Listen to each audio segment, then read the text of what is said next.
This shop looks popular today. Wonder what the occasion is.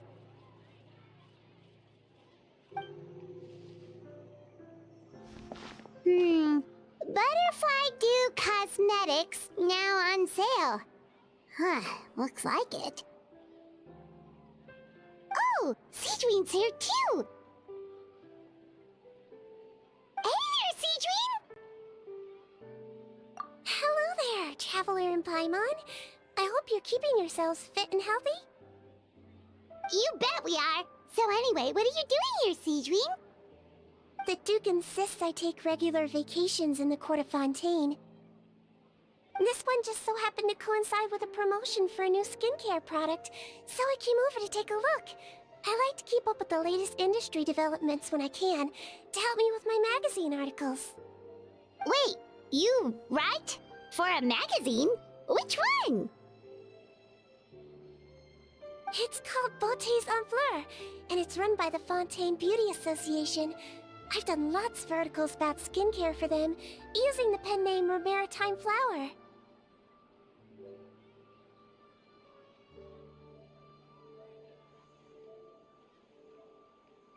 Oh, wow! You're a Maritime Flower? If Paimon's not mistaken, you're one of the leading figures in the Fontaine Beauty Association!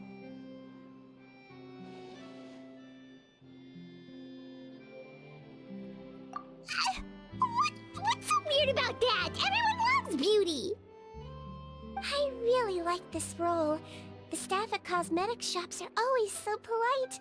And as long as I wear a big smile on my face, I always get the best customer service.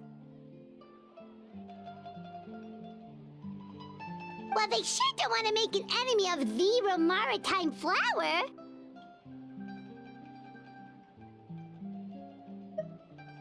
Obviously, it's because of Sigewinne's love for beauty. Still a leader of the Beauty Association? That's incredible. The truth is, I study this field because I cherish my own appearance. It has nothing to do with being beautiful or not. Oh, the words of a master beautician defy comprehension!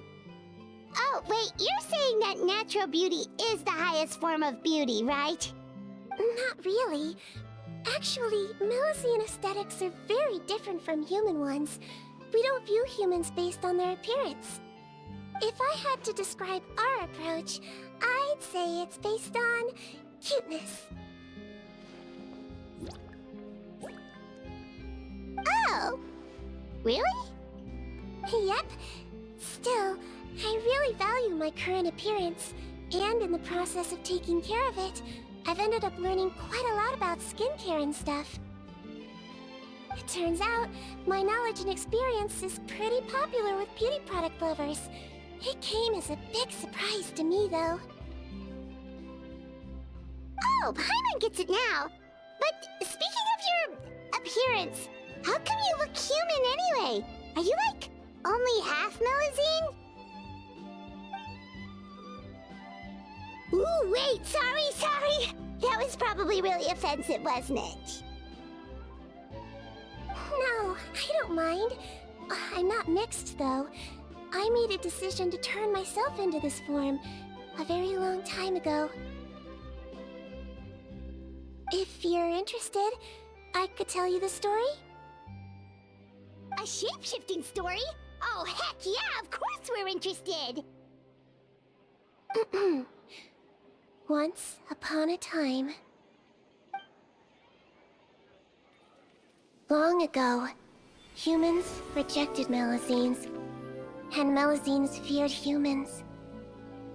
There was one Melazine who became fascinated with human medicine, but no human wanted her help.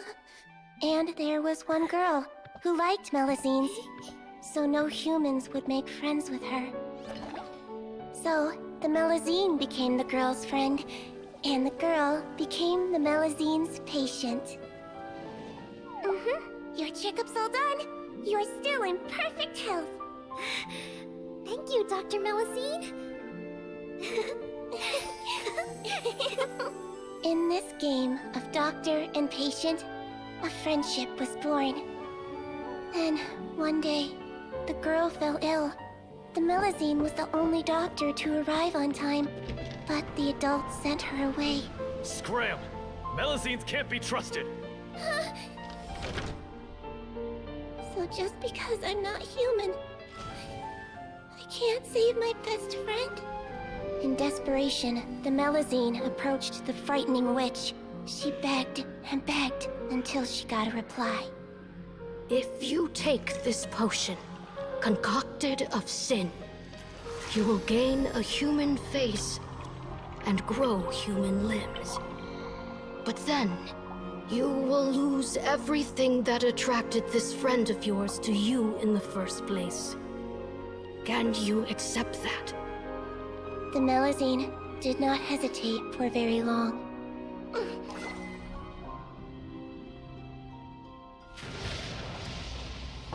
On a rainy night, a little doctor knocked on the girl's door.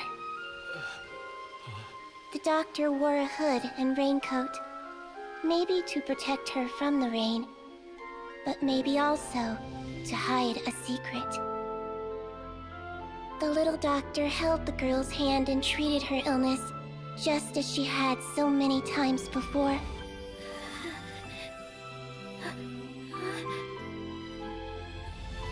Dawn came, and the little girl's condition improved.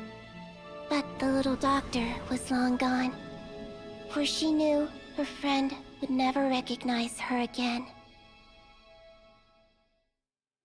And so, since then, I've lived my life in human form. Most people who know me just think I was born this way. Ooh. A witch? A potion? Why does this sound like a fairy tale? Trust me, it's a true story.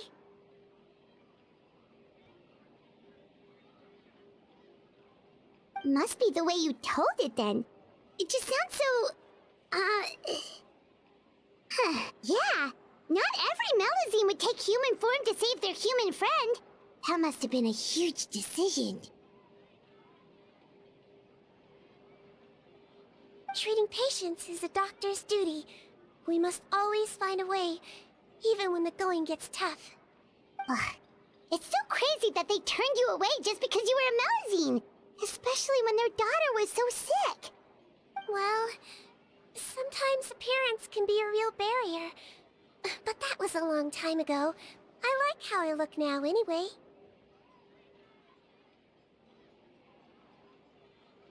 Paimon too! You're super cute this way.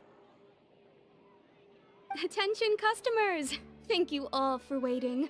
Now, on behalf of our skincare partner, I'm delighted to announce that our exciting new product is now officially on sale!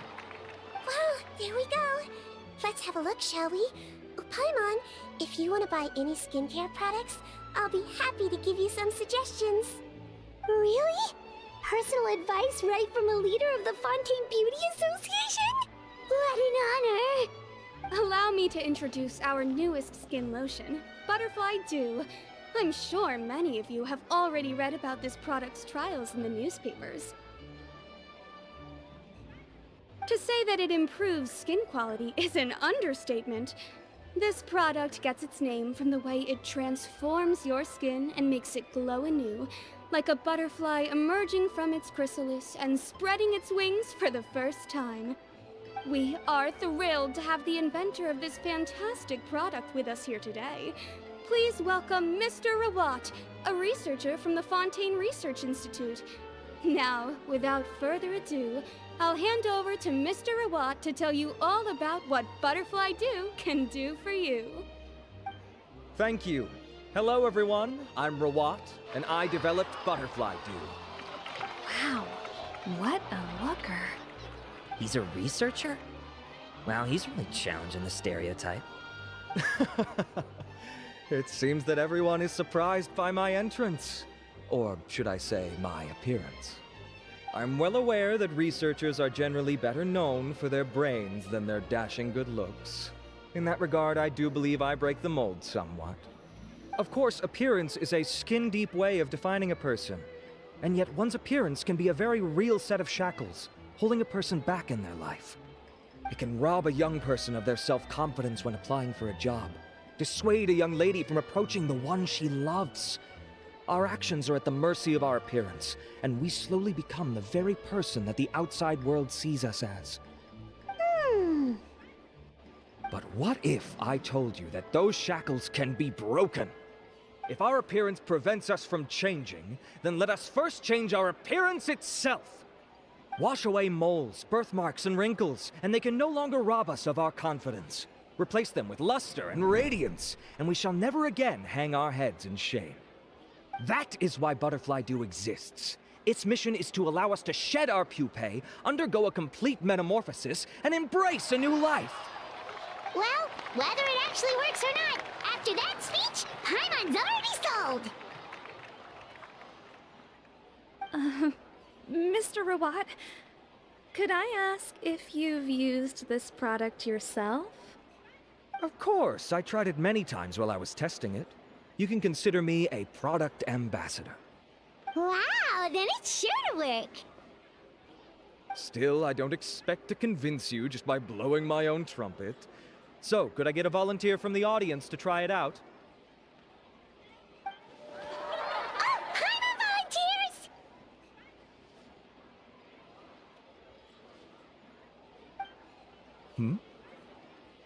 Oh! What an honor! It appears we have a giant of the Fontaine Beauty Association here with us. In that case, Miss Sigewinne, could we seek your most expert opinion on this product? Sure. Whoa, is that Romaritime flower? They say she's the pickiest user of skincare products in all of Fontaine. Here you go.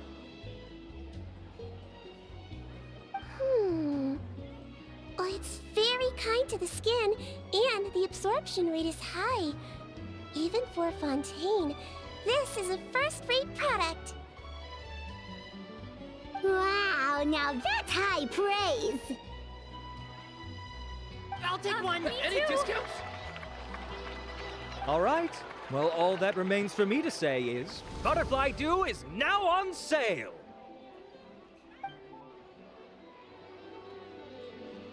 Think we should buy a bottle too?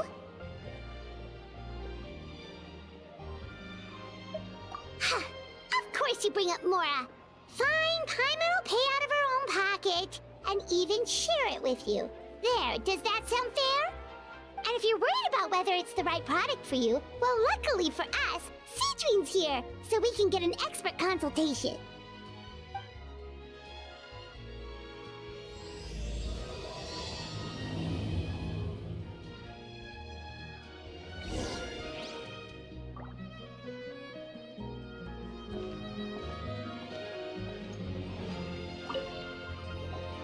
It's an honor to receive such high praise from you. To be honest, I was also hoping you might be able to point out some flaws in the product so I can keep improving it. With most skincare products, the pros and cons only become apparent with long-term use.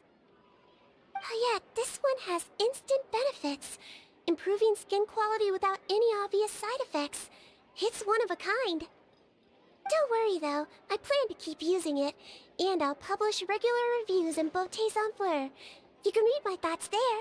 All you need to do is subscribe. Oh, I was hoping for a more casual conversation, but you are a beauty association leader after all. I understand if you want to keep this professional. Sigewinne! Oh, excuse us, Miss Beauty Expert. But do you think this product is a good choice for me and her? Wait, are you the renowned traveler? That's right, and by her side, the equally famous Paimon.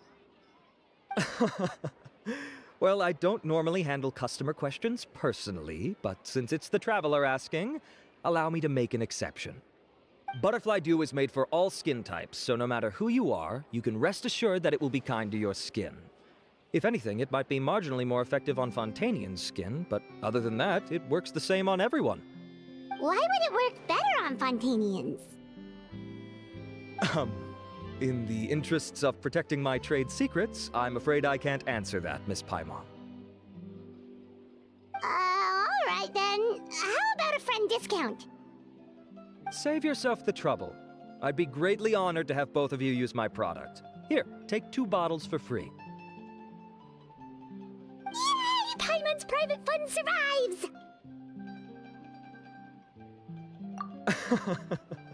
I can see why you might think that, but please don't misunderstand. This gift is simply a token of my esteem.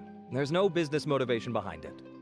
To me, finding new customers for Butterfly Dew is about meeting kindred spirits, fellow admirers of physical beauty. I consider it a labor of love. Admirers of physical beauty? Eesh, that's embarrassing to say out loud. It sounds so shallow. It's nothing to be ashamed of, Miss Paimon. Most people claim to desire inner virtue, but it's still physical appearance that turns their heads. This is a fact of life. It's only natural for people to desire to become beautiful. And that's exactly what inspired me to choose this research direction in the first place. You're right. Everyone loves beauty, don't they? Look at the time. My apologies, but I have other things to attend to. I'll leave you with these 2 bottles of Butterfly Dew, and I look forward to seeing you again. Paimon, I'd say there's no need for you and the Traveler to use this product for now. Why? Is there a problem with it? The quality is fine. I just think there's room for improvement. I think I could add some ingredients to the mix to make it more effective. Really? Then why didn't you tell Rawat about that? Researchers are a very special breed of human. You can point out their flaws to their face and they won't mind very much. But if you tell them that someone else could do a better job, now that'll make them really upset. If I'd mentioned it, he probably wouldn't have given you those 2 bottles for free. Fair enough, that makes sense. If you're interested in the more effective version, I can write up a list of ingredients for you. Just come get me once you've gathered them. When you say more effective, you mean it'll make Paimon even prettier? Ooh, how can we say no? As for me, it's probably time I got back to the Fortress of Maripede. I mustn't leave the infirmary unattended for too long. Alright, see you there then!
Traveler. The ingredients for Sigewinne should be nearby.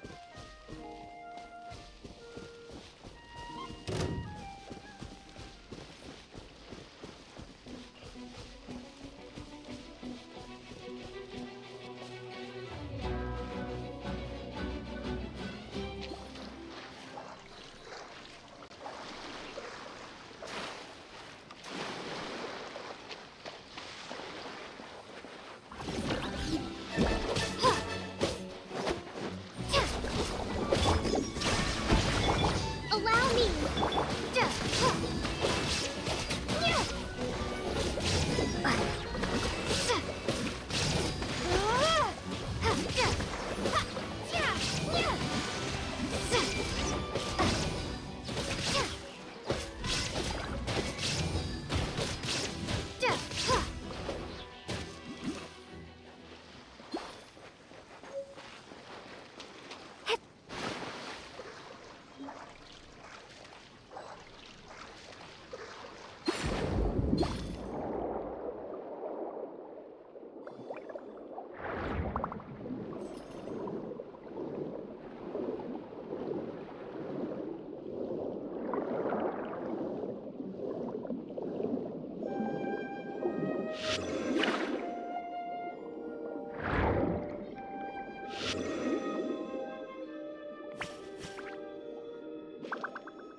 Great! That's everything! Let's head to the Fortress of Mirapede!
I sure hope everything goes smoothly. I can't be dealing with any funny business.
Whoa, the infirmary is packed!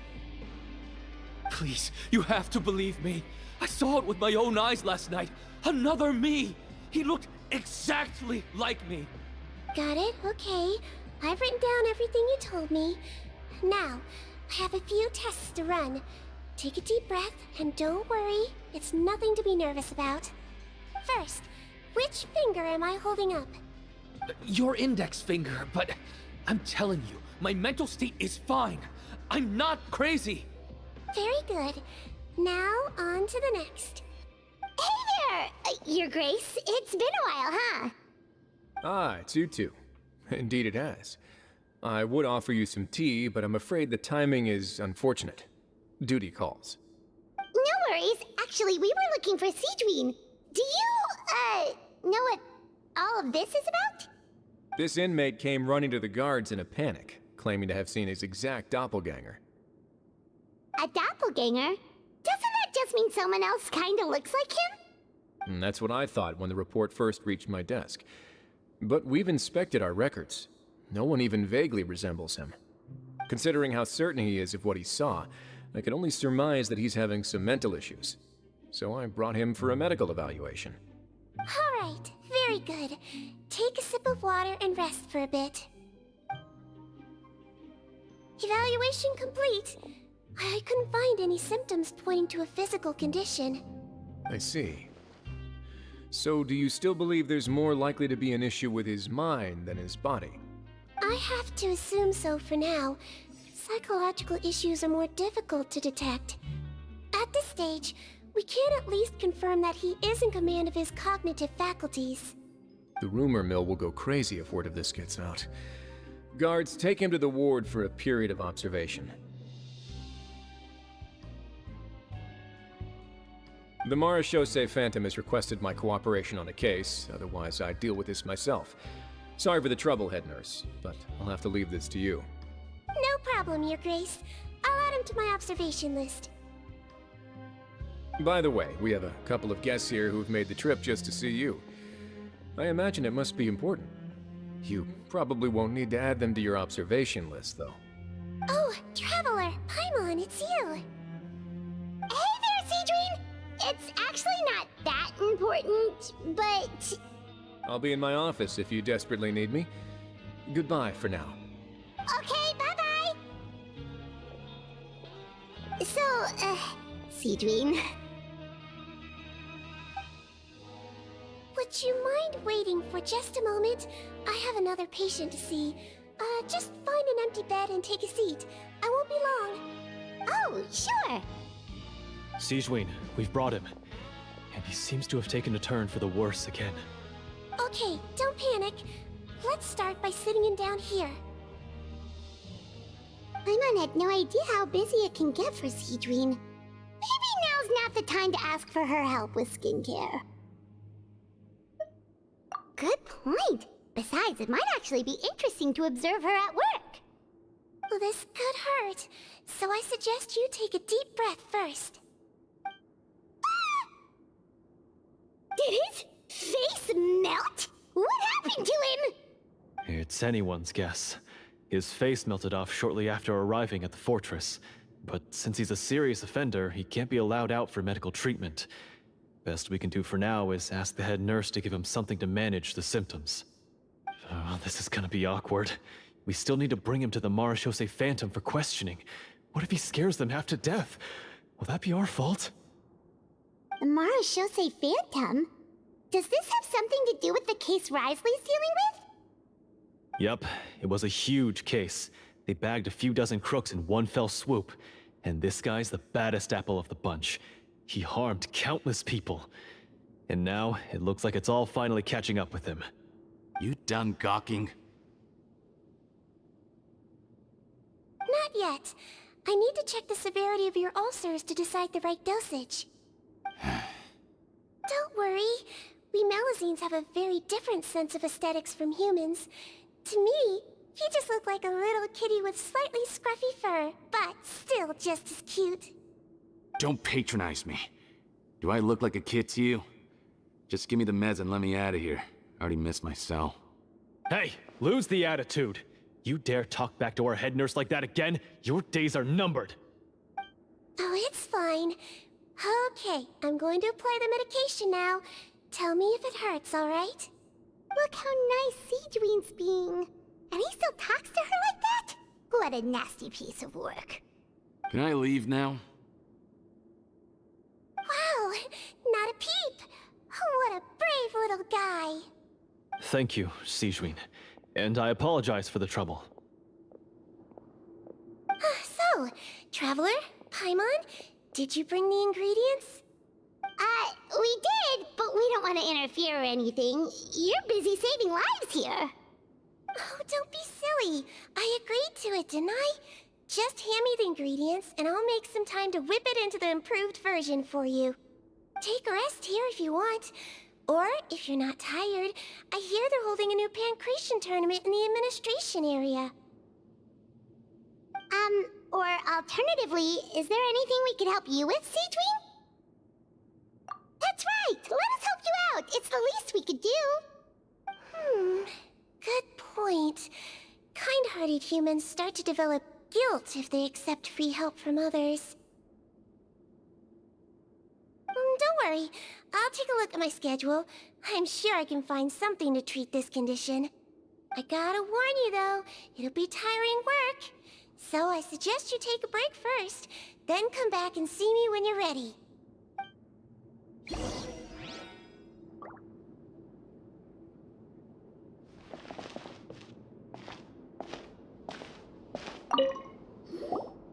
We're ready, Sigewinne! What's our first mission? I found the perfect job for the Traveler. First, I'd like you to lie down in this bed.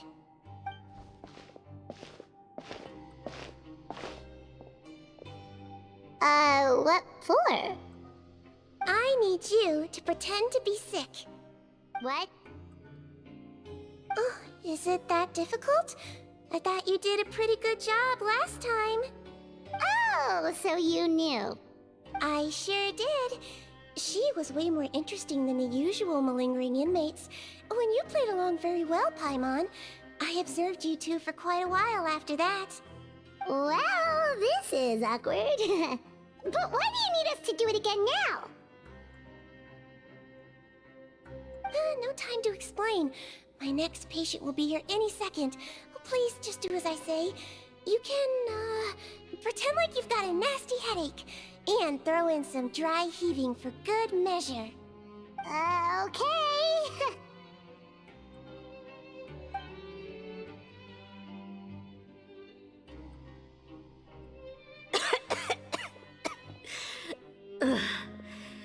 Hey, Doc. It's me. I'm only here because my mom won't stop pestering me about it. So annoying. Well, your mother has enough on her plate with a busy job. Well, the last thing she needs is to worry about you being sick as well. I know.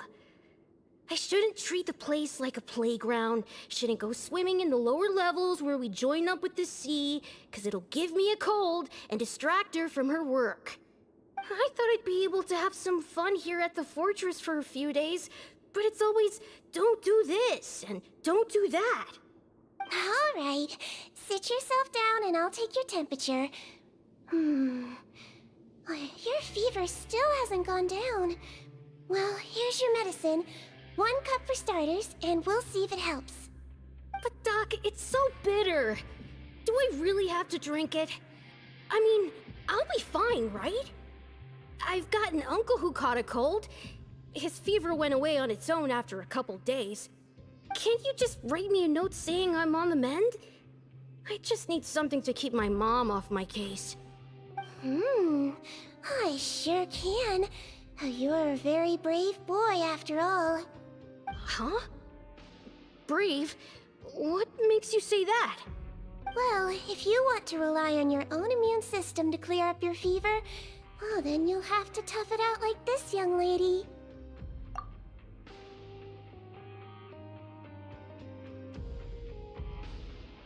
Hang in there, Traveler! Are you gonna puke? Paimon can get you a paper bag! Huh? As long as you're tough enough, enough to get through the nausea and dizziness caused by the high fever, you'll be right as rain after just a few days' rest. And if I'm not tough enough? Hey! Hey! Wake up! Wake up! Put it this way. At least you'll never have to see the doctor again, right? I think maybe I'll take that medicine after all, if that's okay. Oh, of course. Here, it's still warm. It's so bitter. All done. Great job, you two. That kid really doesn't know what's good for him. His mother's a guard here. She's been working back-to-back shifts lately, but unfortunately his father's away on a business trip right now. She had no choice but to bring her son here for the time being. He was quite happy at first. He seemed to think that the Fortress of Meripede would be all fun and games. So you made us put on that act just to scare a kid into taking his medicine? That's a pretty sneaky trick. Seems like there's a whole side to Sigewinne we never knew about. It's a technique I learned from my teacher. Oh, you had a teacher? Was she a Melusine doctor too? She was human. She passed away a long time ago. Oh, sorry. No, it's fine. I really liked my teacher, so it's always nice when I get to talk about her with other people. She was a traveling doctor, and since she didn't have a clinic, she'd go out and visit her patients wherever they were. Dealing with the badly behaved ones was her specialty. She used to say, if you can scare the little brats into taking their medicine, you won't have to hear them wailing and screeching when their condition gets worse. Huh, she sounds like a pretty strict teacher. Strict? That's not how my teacher saw it. She thought of herself as terrifying to kids. Strange way for a doctor to describe themselves. Now Paimon's curious to know what she looked like. Oh, as it happens, I actually have a picture of her. Oh, wow, yeah, okay, that'll terrify the kids. Yep. All the children she treated thought she was a witch. Why does it almost sound like you're envious of her? Oh, because I am. If she was here, all the children would take their medicine without any need for tricks.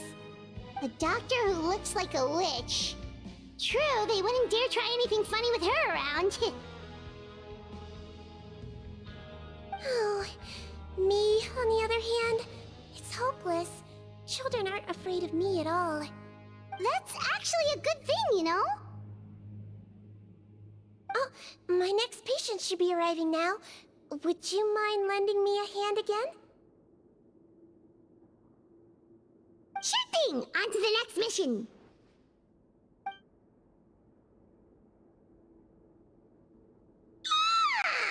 Is it nighttime already? That flew by. You really have a busy job, Sigewinne. Well, thanks to you two, it was much easier today. Aww. Should we get some rest? It's getting pretty late. Oh, there is one last thing. I have to keep it confidential, so I usually leave it till after everyone's clocked out. Confidential? Are you sure you can tell us? It's fine. You're not living here anymore, so it's okay if you know. All it is I have to prepare some ingredients to make healthy meals with.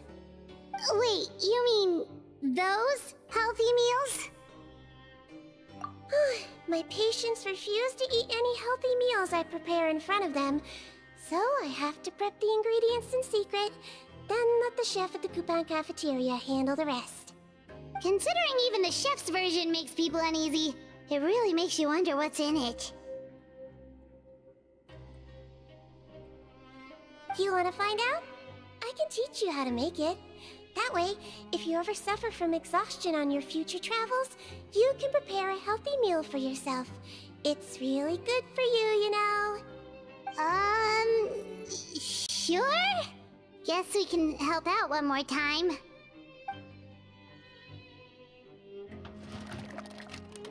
The ingredients are ready.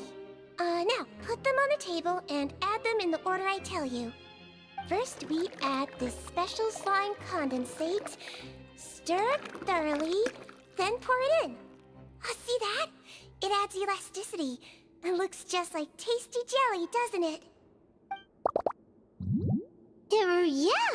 Yeah, it really does.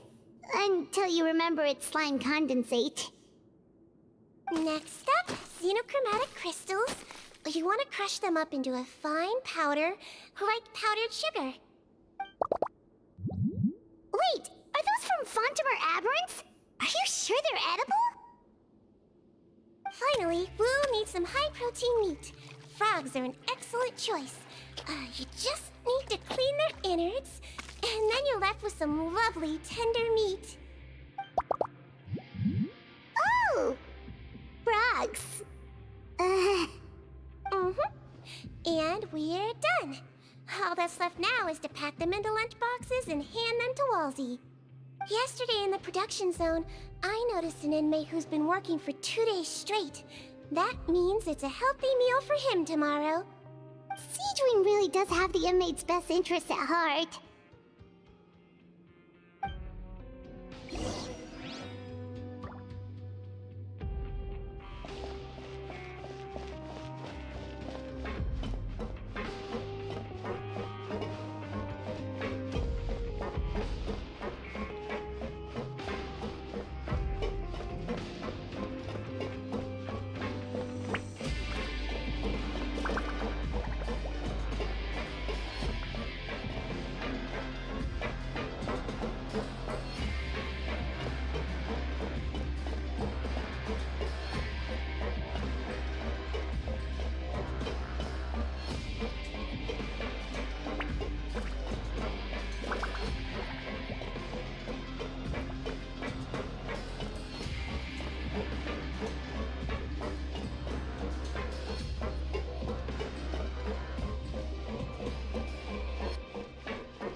Ah, head nurse. Got some extras for me? Just the one today. The serial number's on the lid. Sounds good. I'll make sure it gets delivered. Sounds like they're talking in code. Thanks for your help. Oh, it's no trouble at all. I only wish I could do more. You work so hard for all our sakes. I'd happily lose a little sleep if it meant helping you out. That won't do. If you reduce your sleeping hours any further, your health will start to suffer. All right. Nurse's orders. I'll do as I'm told. But you take care of yourself too.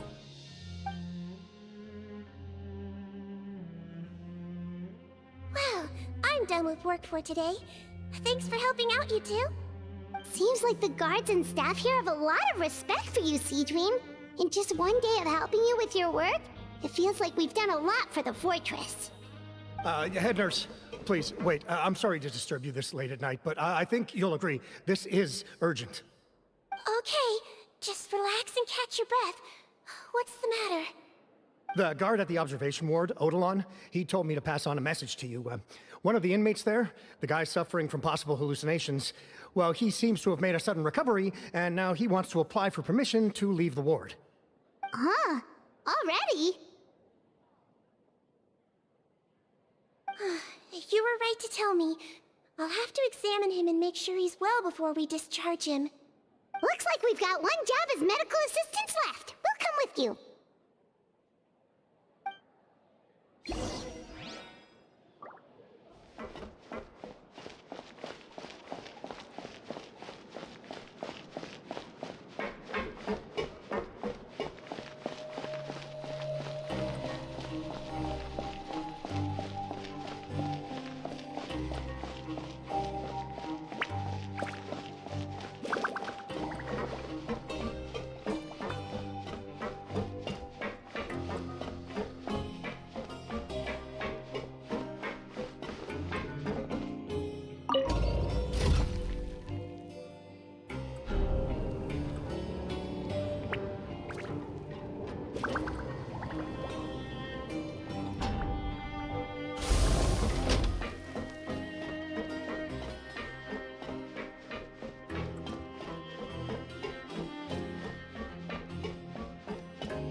Ah, head nurse, you're finally here.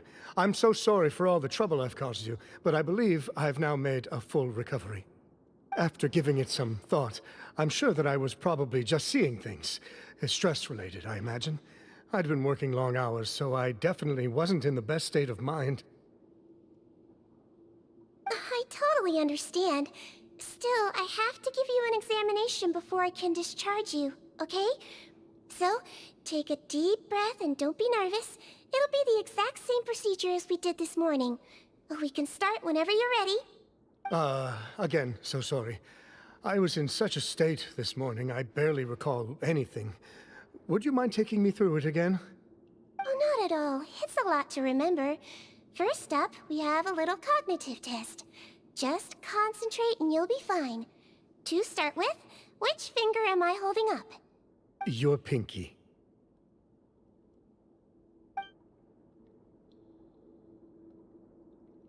Alright, all indicators seem normal. So it was a stress-induced hallucination after all? Well, we've certainly had previous cases of mental illness caused by overwork, which is why I carefully observe everyone in the production zone. I wonder how I managed to miss the signs this time. Please, head nurse, you shouldn't blame yourself. I'm just still adapting, that's all. Pushed myself too hard, and I guess I couldn't take it. Thanks for looking after me. I'll be as good as new after a good night's sleep. And if you can give me the okay, I know I'll sleep better back in my good old dorm. It can be difficult to relax in an unfamiliar environment. Alright then, you can leave the ward. I suggest you take 2 days off to focus on your recovery. I'll take you off the observation list for now, so you're officially discharged. Great.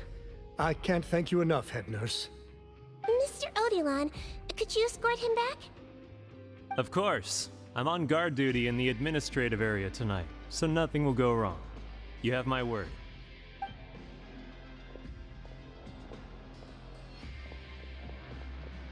Guess you're finally done for the day now, huh? Yep. But I still haven't gotten around to making that improved lotion for you yet. Oh, no rush! Seriously, it's super late now. You should go get some rest too. Well, tomorrow it is then. Good night, Traveler. Good night, Paimon. Hope you sleep well. Oh, don't you worry! We will! After a productive day of work, we're both gonna sleep like a log. Yeah, sleep tight, Sigewinne. See you tomorrow!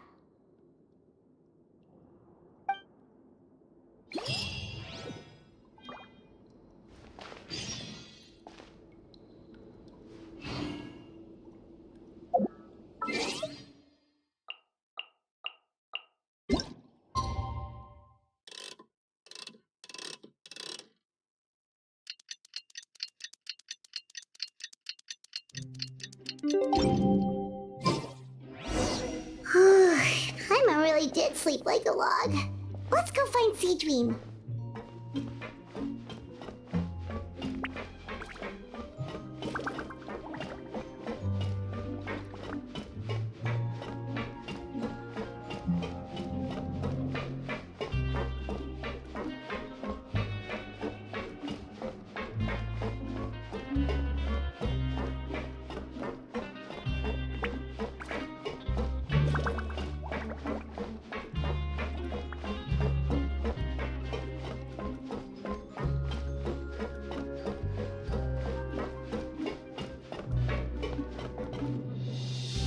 Whoa!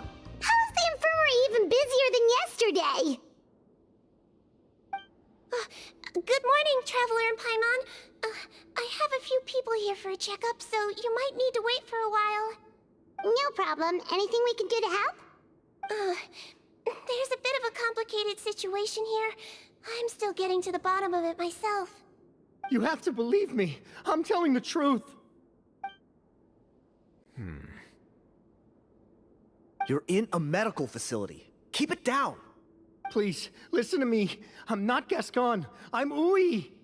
You're a horrible liar, you know that? We get all your mugshots with the arrest warrants. It's clear as day that you're Gascon. You mean because of the way I look? I don't know what happened. I just woke up like this. Then you guys dragged me in here for an interrogation. I brought you here to figure out what's going on. If you truly are the victim of an injustice, yelling isn't going to achieve anything. At most, it'll delay your vindication. All right. I get it. This is nuts. Yesterday's interrogations went fine, and now this. Morning, Your Grace. What's going on? Remember the case I mentioned yesterday? The one brought to me by the Marechaussee Phantom? Well, we've been questioning the inmates involved this morning. Every single one of them is claiming mistaken identity. Huh. That's even weirder than what that guy was saying yesterday. The thing is, none of them have been able to provide any evidence whatsoever to support their claims. Questioning them further got us nowhere, so for now, we've brought them to the infirmary. And we thought yesterday was as busy as it got for Sigewinne. We've compiled their statements. Have a look. Perhaps there's something we missed.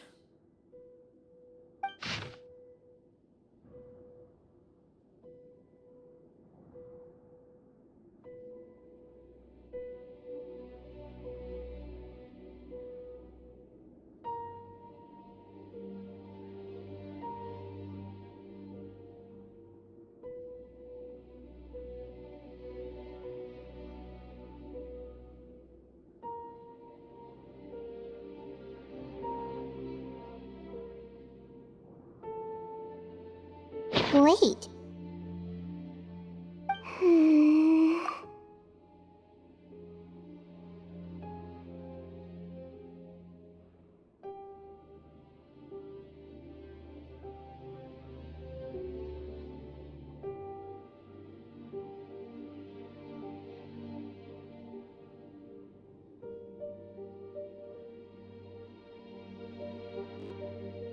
Release? Interesting. The inmates they spoke of in their statements appear to all be due for release today. I noticed that too. If that's their plan, they're underestimating us a little. Every serious offender claims that there's someone else who just so happens to be due for release today. And they're expecting us to go along with that. All the more reason to be cautious. Lumberzar, check the release list for today and make sure no one gets processed. We're gonna need an excuse, though. Just say we're out of forms, and that we're furiously printing more as we speak. I'm on it. It's conceivable that our group of serious offenders somehow found a way to switch places with inmates who are about to be released, so they can walk out right under our noses. We did consider that possibility. But I mean, just look at them. They match the warrants, period. How could there have been a switch? Only if they're dead ringers for the inmates due for release, I suppose. I gave you that name list yesterday to assist in your investigation. Did that help? Yes, the inmates' mugshots were attached to the list. The first thing I did was check for lookalikes, and I didn't find any.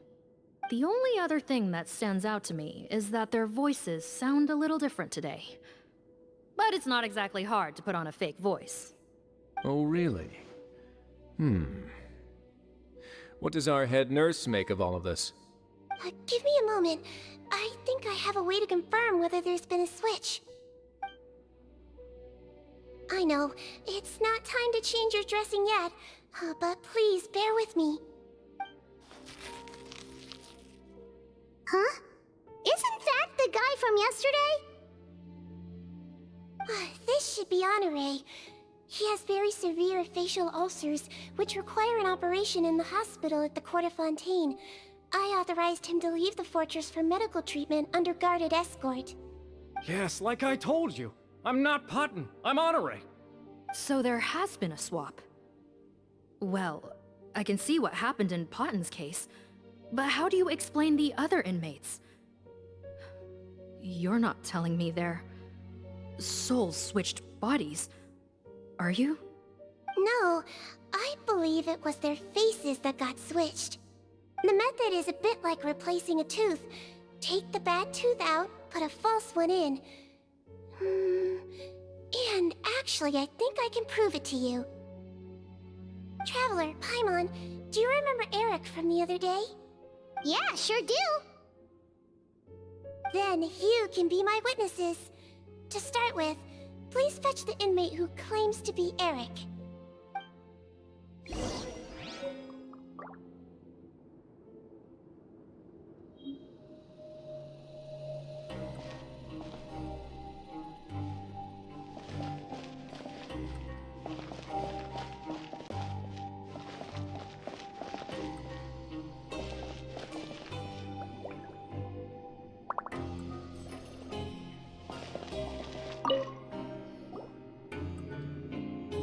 So, you're Eric?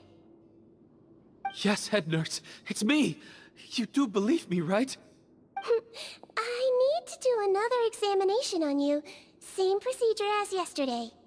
All right. It's the cognition test first, right? So I need to concentrate. Now, try to recall if you can. The last time we did this test, which finger did I hold up?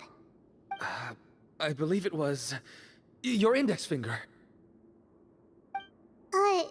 But that means...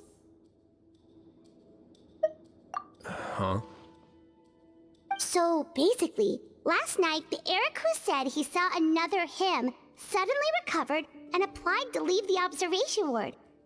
Sigewinne did another test before letting him leave, but that time she held up her pinky finger. Huh? I don't know about any tests last night. There was nothing to do in the observation ward, so I went straight to bed. Then I somehow woke up in a high-security cell. Well, in that case, there is a reasonable explanation for the strange events of the past 2 days. So, what exactly happened? The gang of serious offenders wanted to break out of prison, so they identified a group of scapegoats, namely inmates whose terms were almost up, and planned to switch appearances with them. Last night, when Odilon was on duty, they ambushed him and had one of their group switch appearances with him using their face-swapping method. That allowed them to avoid scrutiny from the other guards. Then, once all the other inmates were asleep, Odilon spent his night shift carrying out the remainder of their switcheroo plan. However, they made one mistake. Henri changed his appearance to match Eric's earlier than he should have done, and ended up being spotted by the real Eric. Real Eric came to the guards for help, but we didn't know then what we know now, so we put it down to hallucination and sent him to the observation ward. However, since one of the gang members was posing as a guard, they simply changed real Eric's appearance and had their Eric take his place, muddying the waters even further. Right, because I put Eric on the observation list by then, and no inmates on that list can be processed for departure until I've discharged them. Hence why the imposters had to pull that little stunt to get fake Eric off the list. Yeah, it all makes sense now! The Duke cracked the case! Well, I can't fault the reasoning. But I'm afraid that we ruled out the possibility of face switching very early on in this process. Criminals altering their facial appearance to commit crimes is nothing new. In fact, one of the explicit duties of the Malazines in the Marachose Phantom is to identify criminals in disguise. We carefully examined all the suspects, and there is no evidence that any means of disguise were used in this case. Huh. Well then, how do we explain all this? So far, it seems more likely that the gang stole documentation belonging to the inmates due for release, and are using that to commit identity fraud. Actually, there is a potion that can completely change someone's appearance. If they use that, even a Melazine wouldn't be able to detect it. A shape-shifting potion? Forgive me, head nurse, but this is the first time I'm hearing about it. If such a potion truly existed, it would jeopardize our entire investigative process at the Marachose Phantom. Are you certain of this? Yes, I am. But... Please, trust me in my professional opinion as an experienced clinician. At the same time, without any solid evidence, it's pure speculation. If we can round up all the inmates suspected of switching places, then have a little talk with both sides, we might just get our answer. Yep, let's do that. Okay. Well, it was our negligence that meant we had to come and conduct these post-internment interrogations. And I know it's put you out. We'll do it your way. Your Grace, bad news.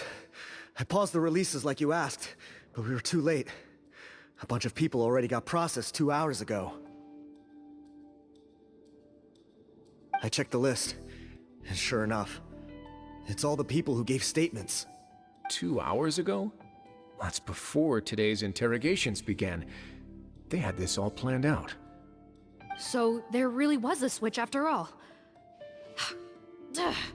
They really pulled the wool over our eyes on this one. We should be able to catch up with them if we leave now, right? Not if that potion is real. They can just switch faces again after leaving the fortress.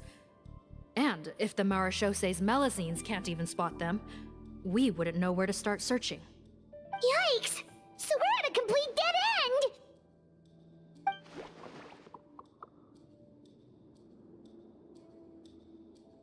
Well, technically there is one more lead we could follow up on. We were only able to arrest this gang thanks to the help of a researcher from the Fontaine Research Institute. I believe his name is Rawat. Oh? Rawat? Isn't that the handsome guy we met at that skincare promotion? Handsome? Maybe from a human point of view. I just remember that he specialized in potions. One of the crimes this gang is charged with is the manufacture and sale of illicit drugs. According to Mr. Rawat, they appear to have stolen technology he developed through his research and used it in their operation. At first, he thought it was a typical case of intellectual property infringement, and he tried to negotiate with them. But once he discovered their criminal operation, he reported them to the authorities. Thanks to his report, we were able to swoop in and arrest them all in one go. What a hero! Bet that took courage on his part. No doubt. This is worth following up on. As the one who snitched on them, it's highly likely that Rawat will be targeted by the escapees. That aside, since he's negotiated with them in person before, there's a chance he'll have some additional information for us. Understood, Your Grace. My team and I will head to the Fontaine Research Institute right away. In the meantime, please keep an eye on the face switch victims for us. Of course. Miss Morgan, I'd like to come along and help you catch these criminals. Huh? Why's that? Well, I'm the one who discharged the fake Eric last night, so I feel partly responsible. Don't say that, head nurse. Your focus was on the inmates' health, and rightly so. We can't ask you to help with arresting criminals. That's our duty. I also have a more personal reason. Cotton is a patient of mine, and if I don't get a new batch of medicine to him in time, his condition will get much worse. Look, head nurse, I completely understand where you're coming from. But arresting criminals is dangerous business. And if anything happened to you, none of us can afford to take on that responsibility. Don't worry, I can defend myself just fine. You say that, but still. If I may, Miss Morgan, Sigewinne is the one who raised the potion hypothesis, and I'm sure she has far more expertise on the topic than your team. My suggestion would be to bring her with you. And if you really are worried for her safety, then...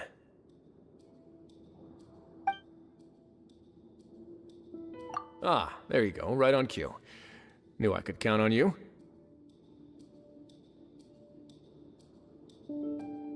Okay. Well, since this plan has the Duke's blessing, far be it from me to refuse. We should head off immediately. Time is of the essence.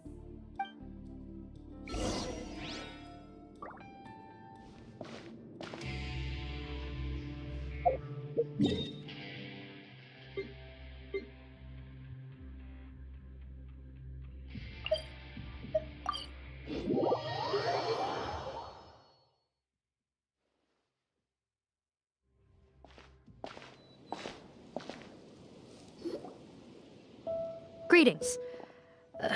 Sorry to impose, but I'm afraid we're here on urgent business. And we're gonna need you to cooperate. The Marsh is a phantom. Let me guess, you're investigating some more illegal research? Not this time, no. We're looking for a researcher. Do you know where we might find Mr. Rawat? Rawat. Oh yeah, Mr. Handsome, right? He actually doesn't work on site here very often. There's a handful of researchers in the nearby area who know him pretty well, though. You can see what they know. Just a handful? Paimon figured he'd be the most popular guy around. Well, I guess you could say he's popular, at least on a superficial level. He's blessed with good looks, so he tends to make a good first impression on people. But in all his time here at the Fontaine Research Institute, I don't think he's ever had a single deep conversation about his research with his peers. That's no way to make real friends around here.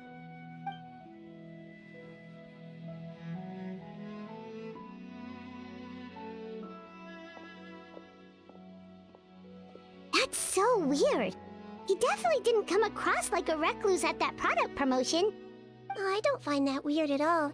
He definitely didn't strike me as the kind of guy who's good at making friends. Really? Paimon couldn't tell. Must be a Melusine perception thing. Okay, we should talk with his acquaintances. But we also need to check the Research Institute for any clues. Let's split up. It'll save us some time. Sure thing! We'll go ask around among the other researchers with Sigewinne. Paimon's suddenly kinda curious to know what everyone really thinks of him.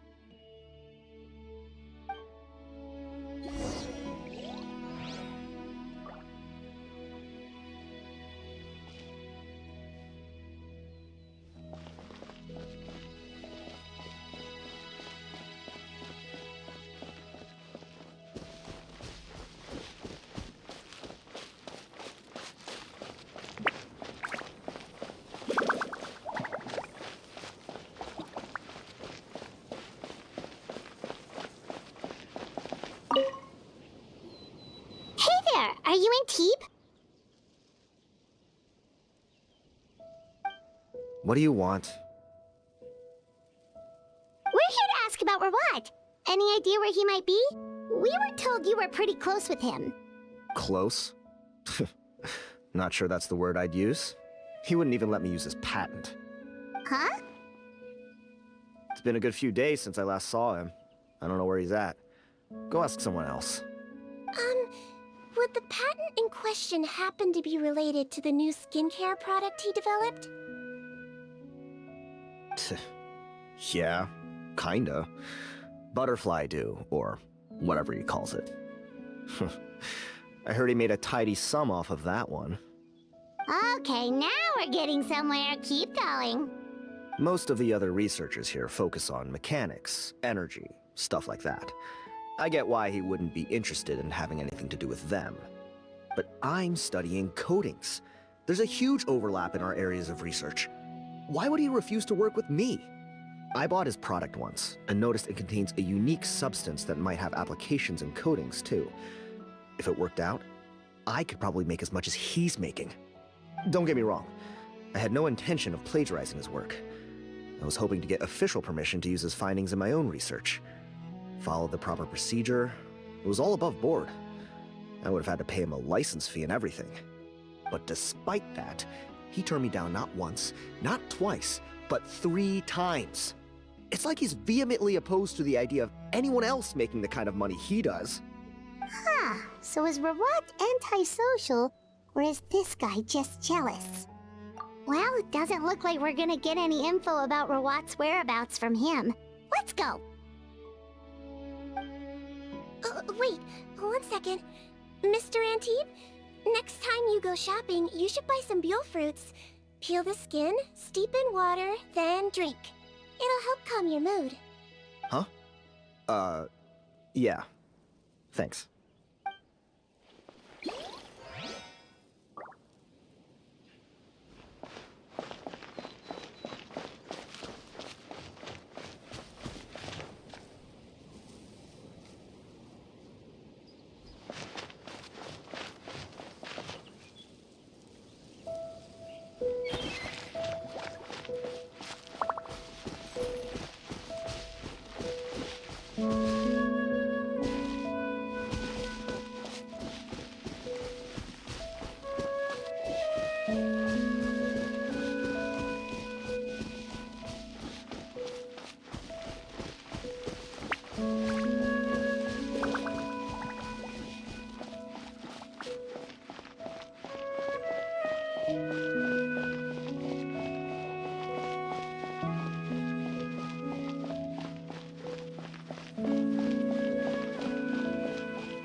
Excuse us, are you Audrey?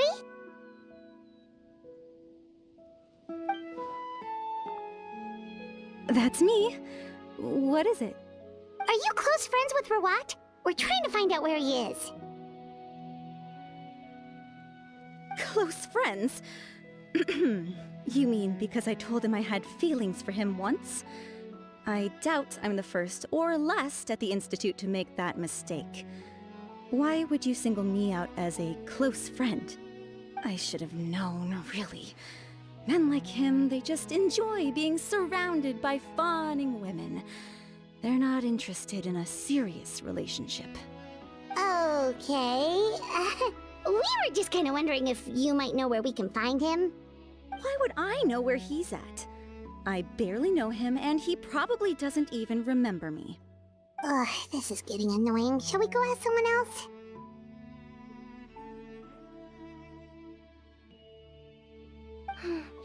I think she knows Rawat better than she cares to admit.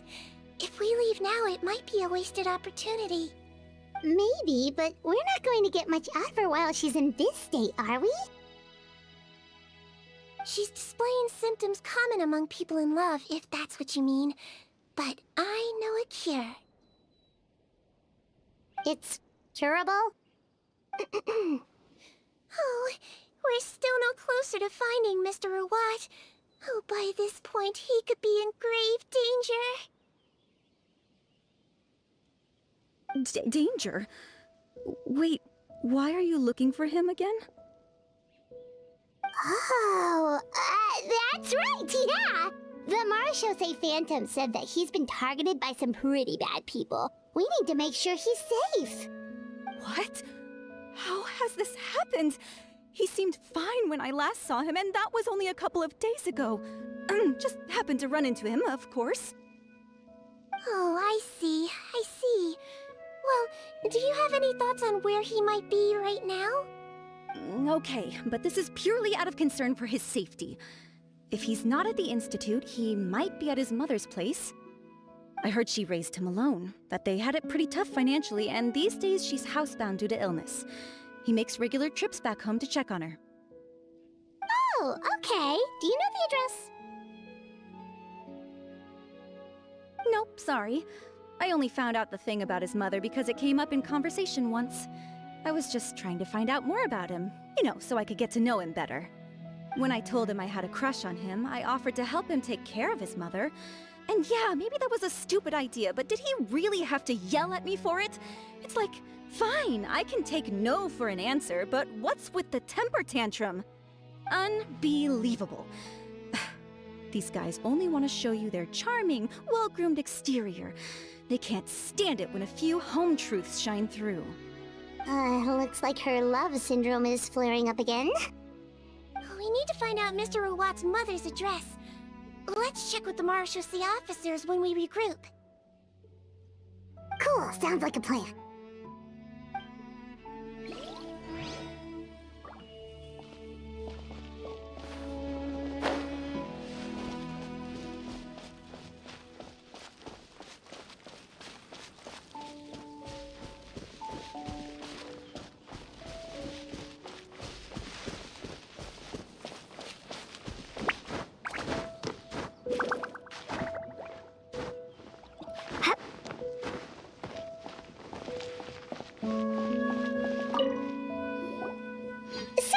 You, sir, but are you Bertram? Who's asking? Just some concerned citizens helping out the Marechaussee Phantom with an investigation. We'd like to ask you about Rawat's whereabouts, if that's okay. We're told the two of you are pretty close. Not anymore, we're not. Turns out we don't see eye to eye. Oh yeah? What happened?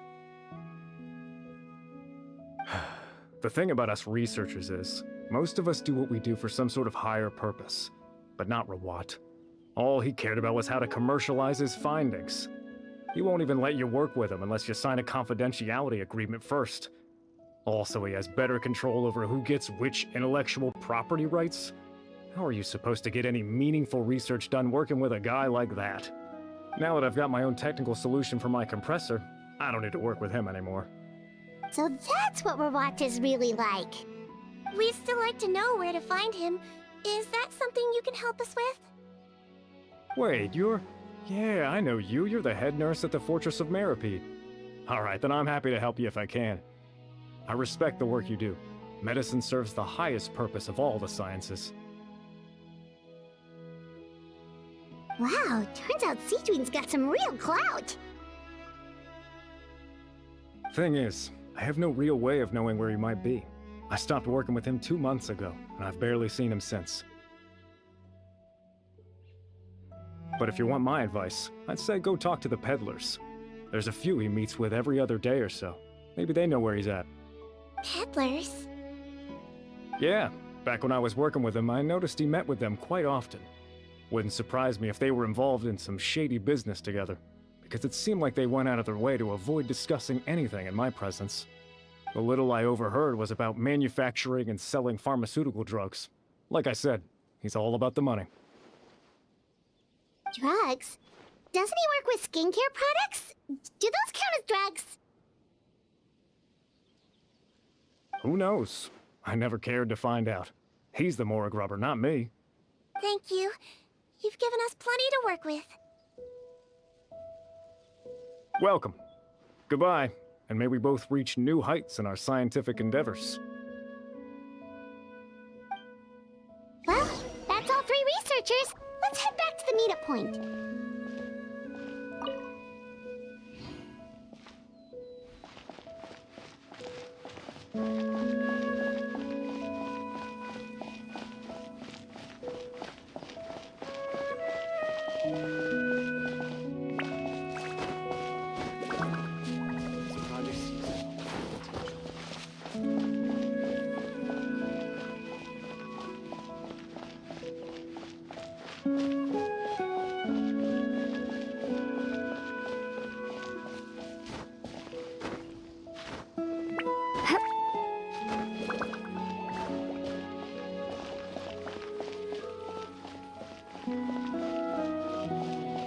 Where should I go to apply for funding?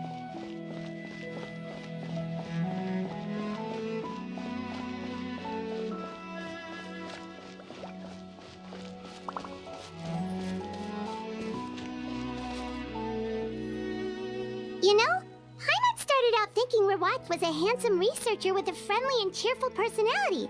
It's such a surprise to learn that his peers have a different impression of him. So, what's your view of him now, Paimon? A handsome researcher whose difficult upbringing turned him into a profit chaser with a chip on his shoulder? So your thoughts about his appearance haven't changed at all? Well, his looks are kind of a big deal, at least in Paimon's opinion. How does such a handsome guy end up being so antisocial? Even with his difficult family background, it just doesn't make any sense. You can't judge a person solely based on their appearance. Head nurse. Traveler. I assume you've spoken with the researchers. What did you find out? Bertram mentioned Rawat's involvement with some pharmaceutical merchants. Do you know if he's registered any pharmaceutical brands? Since he was a whistleblower on such a huge case, I ran a background check on him. I don't remember there being any brands under his name. How strange. If he was so focused on commercializing his research and averse to sharing his technology with others, why wouldn't he have registered his own brands? Maybe he and his business partners needed to avoid public scrutiny? You think he may have colluded with the gang? Well, the crime was manufacture and sale of drugs, and that would certainly be in his wheelhouse. We can't rule it out. Isn't that pretty unlikely, though? He was the one who blew the whistle on them! Most children who come to me with tooth decay have suffered pain for a long time already, but they'll still try to hide the fact that they eat too many sweets. Grown-ups and children aren't so different in that regard. If you say so. I saw him when he came to make his report, and I certainly didn't get the feeling that he was the type to collude with criminals. Perhaps it's more likely that they were coercing him. You mentioned that he comes from a poor family. So, it's possible that the criminals approached him asking for academic support, luring him in with the promise of riches. By the time he discovered who they really were, he was in too deep. They had leverage on him, so he was forced to keep working for them. I've seen it happen many times before. That does make a lot of sense. It would definitely explain why he was so unwilling to cooperate with his fellow researchers. No wonder he's so unsociable. He must be on edge all the time with a gang of crooks breathing down his neck. In that case, the situation could be worse than we thought. If Rawat was working with the escaped inmates, they're sure to know more about his whereabouts than us. Oh, there's a good chance they'll get to him before we do. Based on the information we've gathered so far, he was last seen 2 days ago. If no one's seen him since, maybe we're too late. 2 days ago? So he went missing right after that product promotion. That was the same day he reported the criminals, too. Not a good sign. Don't worry, everyone. I believe we still have a chance. Since he disappeared right after blowing the whistle, it's likely that he's gone into hiding. Yeah, he must have been worried that they'd come for him. All the more reason to find him as soon as possible. The only lead we have at the moment is his mother's house, which you mentioned earlier. Seath, think you can find the place? Yep. When you register a brand, the Court of Fontaine requires you to provide a legal address. The one Rawat wrote down was in the outskirts of the city. That should be the place. Okay, then there's no time to lose. Let's move.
Alright, this should be the house. I'm pretty sure this was the address. Okay, I'll knock.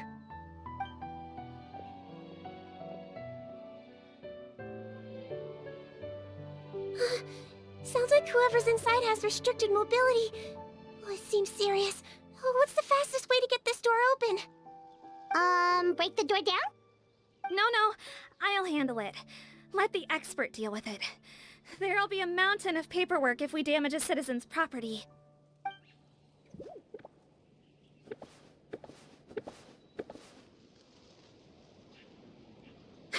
Calm down.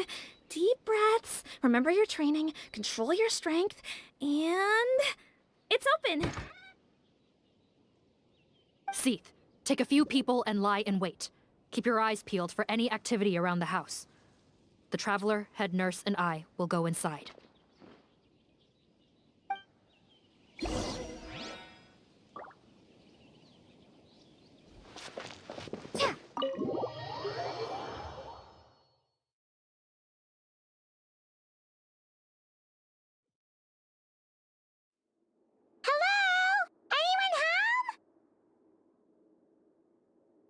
Oh, there. On the bed, there's an old lady. That's gotta be Rawat's mother, right? She doesn't look like she's in any state to be answering our questions, though.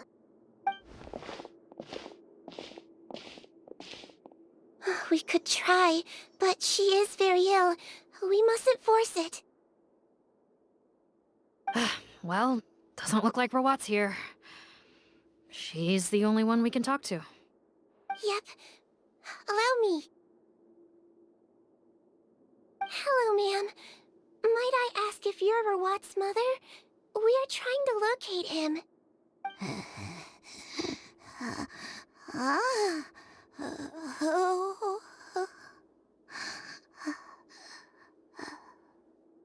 Hard of hearing, perhaps. Does anyone have a picture of Rawat? I have one here. I'd like to show you a photo, ma'am. Is this your son? Do you know where he is?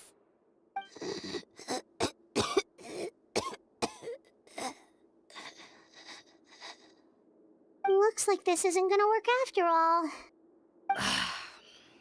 Well, looks like we're out of leads. If Rawat's not here, things are looking very bad for him. Is it possible he could have avoided returning here because he knew he'd be in danger? Maybe. But if so, where do we look next? Maybe we should take another look at the Institute. Guess so. I suggest we all return there now. We found a good amount of useful information the first time, but perhaps there's something we missed. This is our last hope. Sorry, officer, but could I stay here for a while? This patient requires some care. Of course. Traveler, stay with the head nurse. Also, I'd like some Marechaussee members to stay as well, and keep an eye on the area. Why's that? If Rawat knows how serious his mother's condition is, he will return. Got it. Okay. I'll tell the squad members in hiding to stay put and keep a lookout. Thanks for helping me out yet again, Traveler and Paimon.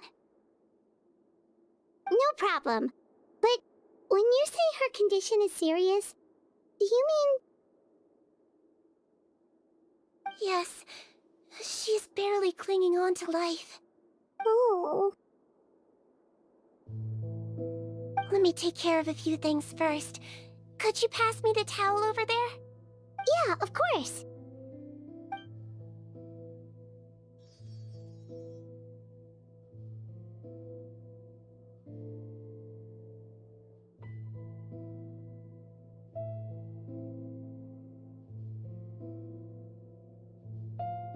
I can tell that her family has tried a lot of different treatment methods, including some very expensive medicines.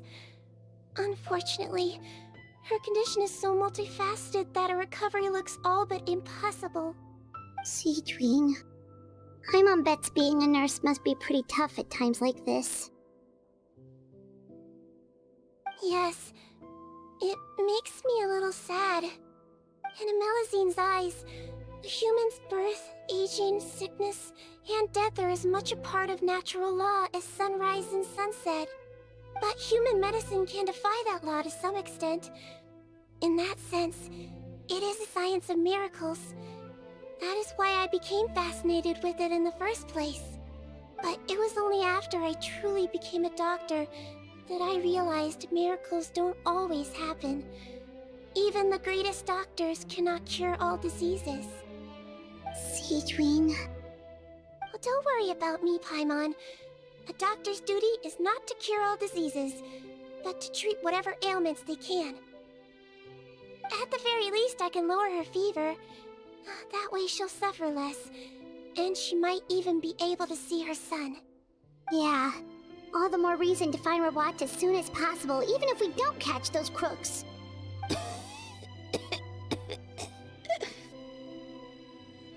Oh, her fever is getting worse. Could I get some hot water?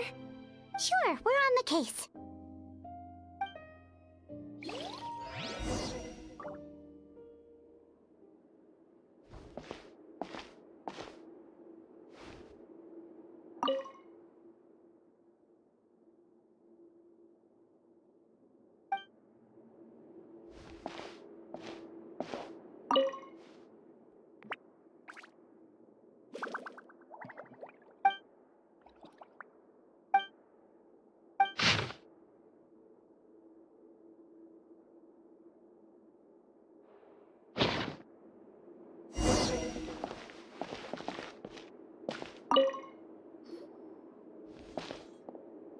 Found the hot water? Sure did. And look what else we found. Judging by this journal, it seems like Rawat has a private lab. There's a good chance he could be there right now. We gotta go tell Officer Morgan right away. Oh, that's great news. But hold on just a moment. The wet towel is ready. I'm giving you another injection. Are you feeling better now?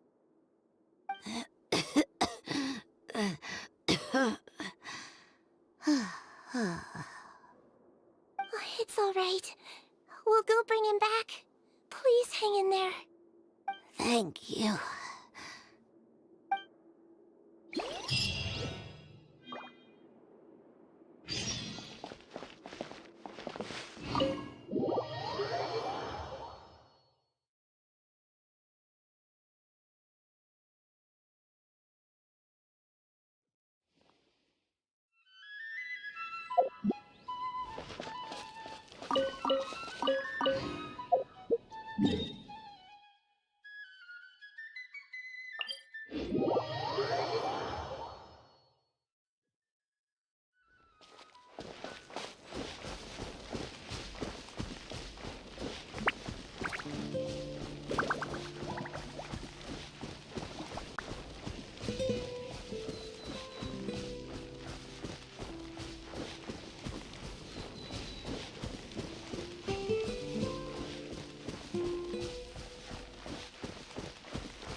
It's Officer Morgan! They're already here!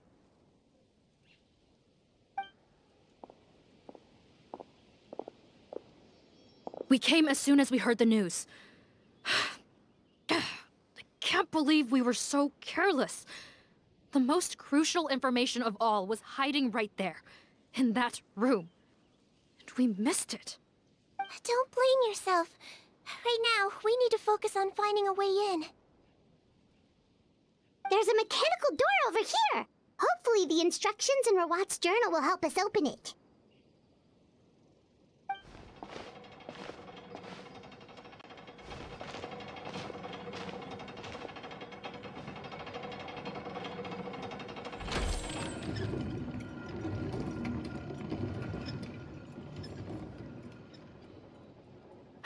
It's open. Let's go in.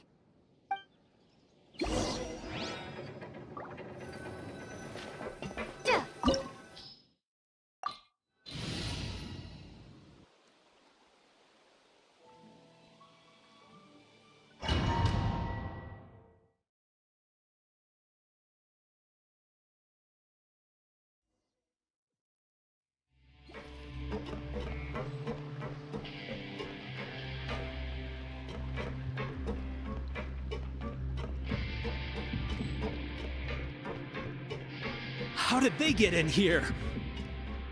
Captain, up ahead! Those look like our fugitives! So they found this place too? Don't let any of them escape!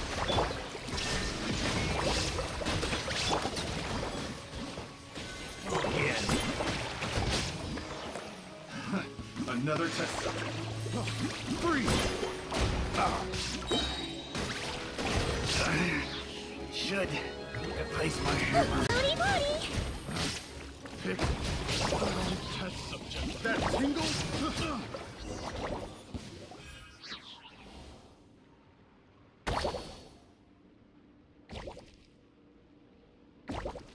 Captain, according to our list, many of the fugitives aren't accounted for.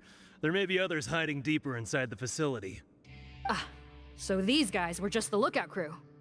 The Marashose Phantom! How did they find this place? Wait, it's that guard from the fortress. That's right, I'm on your side. I mean, the Duke sent me. What's the matter? Some sort of mix-up? Mr. Odilon, didn't I tell you a few days ago that you need to stop all field work until you've recovered? Ah, well, you know, gotta help His Grace out, share the load. Officer Morgan, this man is an imposter. The real Mr. Odilon has no recent health issues. What?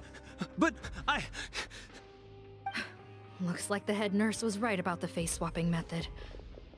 Arrest them all! DuPont, stay here and keep guard. And watch the exit. If we're not back soon, call for reinforcements. Got it.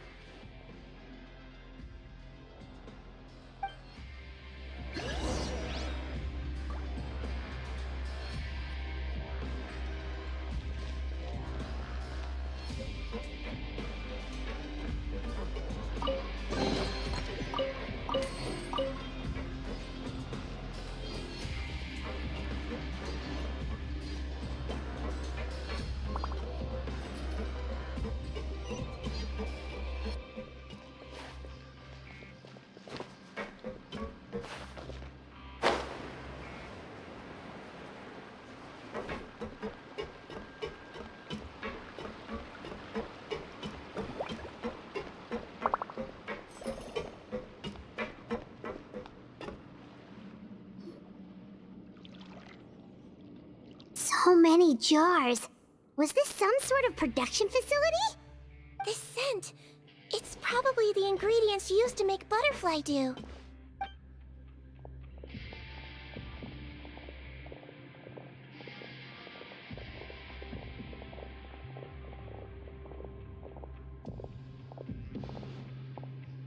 How come they're all empty?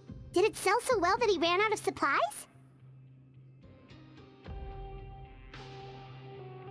How strange. Why would Rawat choose to manufacture a popular product like that in such a difficult-to-reach location? Given our suspicion that he may have been coerced into the illegal drug trade, I would have thought that any production facility we find here would be used for illicit purposes. Perhaps butterfly dew is itself an illegal drug. Do you have any evidence for that claim? No, just a guess. We need to find Rawat as soon as possible. He has all the answers we need. Understood. Well, let's not linger here. Let's go. Come on.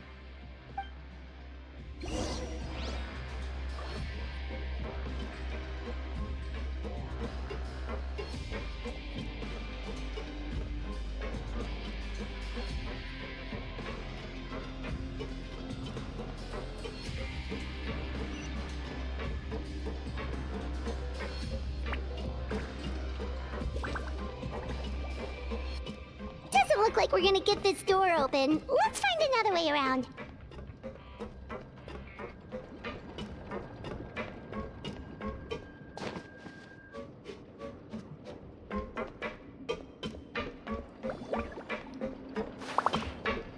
This one's closed too! What's with those carts and tracks? Oh, maybe it's one of those doors that opens when it senses cargo passing through. There's a loaded cart right over there. Let's bring it to the door and give it a try!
Don't be nervous! Just relax! Shower me with praise! There is no escape! Don't slip and fall! Let's blow bubbles!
This room's much smaller than the others. Judging by the implements on the table, this looks like a potion-making lab. Head nurse! Over here!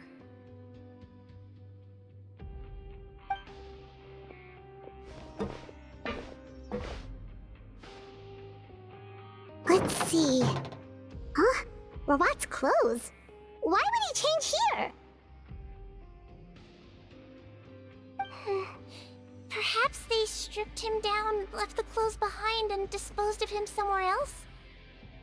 Yikes, Sigewinne, where did that come from? Oh, what a tragic way to go. Especially with such a bright future ahead of him.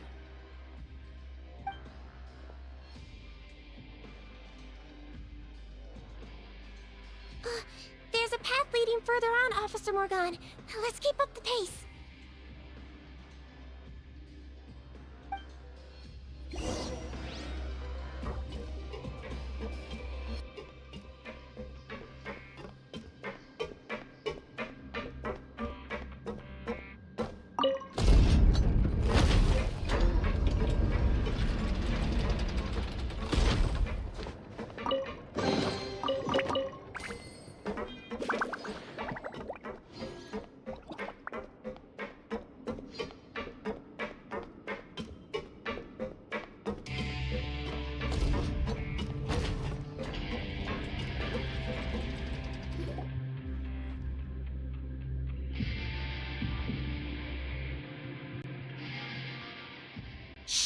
There's a whole bunch of people in there!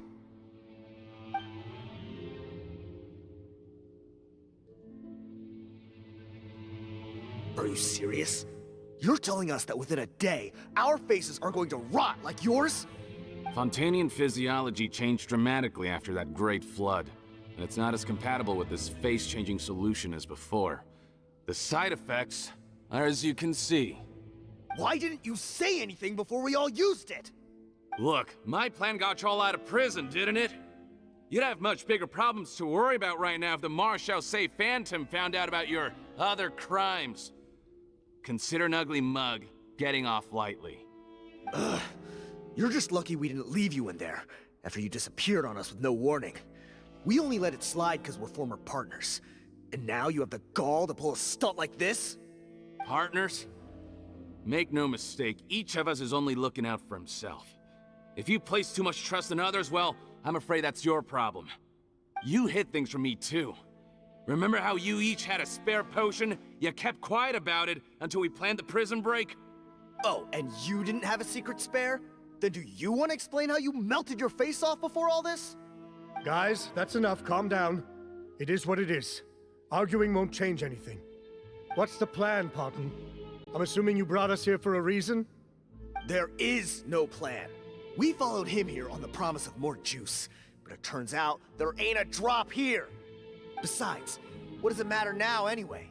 He already said, even if we did get our hands on more of that stuff, switching faces again solves nothing. They're still gonna meld off eventually. I said enough arguing! Parton, tell us the plan. The most practical solution is to continue using the potion. Keep switching to a new face before the ulcers can start forming. Are you kidding me? This stuff was hard enough to get a hold of even when we had a supply. Now you're asking us to use it like skin lotion, after the flood all but wiped the supply out? Well, there is another option. But you'll have to make a deal with me first. Okay, now we're talking. What's the deal? I have a document I took from that researcher that details how to make a replacement. Just give me one bottle of the undiluted fluid, and I'll get to work. What's the problem? I thought you always kept reserves. Or do you really just have one spare bottle each? What do you think? That we were shipping them into the fortress of Meripede by the basket load? Well then, say hello to never showing your marred faces in public again. Ugh, I've heard enough! Get him! Let's see if that document even exists! Freeze! Marshal Say Phantom! What? Who let them in? Officer Morgan, before anything else, please find out Rawat's status. What? I don't see him. Hand over the hostage now, if you want any chance of avoiding an extension to your sentences. Spare us your condescending attempts to coax us back to our cells. You think we're looking to negotiate? Rawat is dead. Parton? Arrest them all! Don't let anyone get away!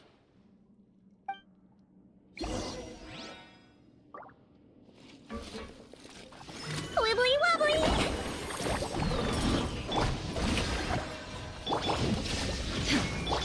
Allow me! I swear it's for medical research!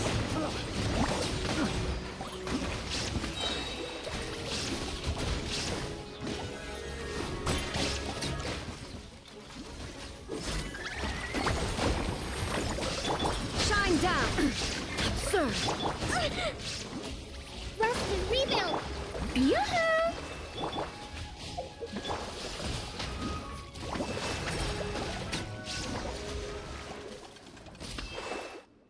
Oh, gotta say, I never expected to see the head nurse in combat.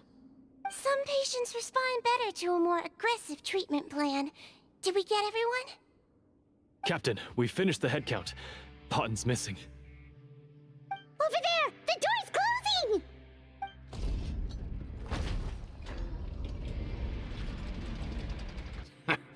One group trying to arrest me, another trying to hunt me down. Good. I gotta kill two birds with one stone. How did he get up there? There must be a secret passage somewhere. Find it! Don't waste your energy. I already sealed it off. How naive. We have more people outside. If we're not back out by the agreed time, they'll come to our rescue. Well then, you'd better hope they get here in time.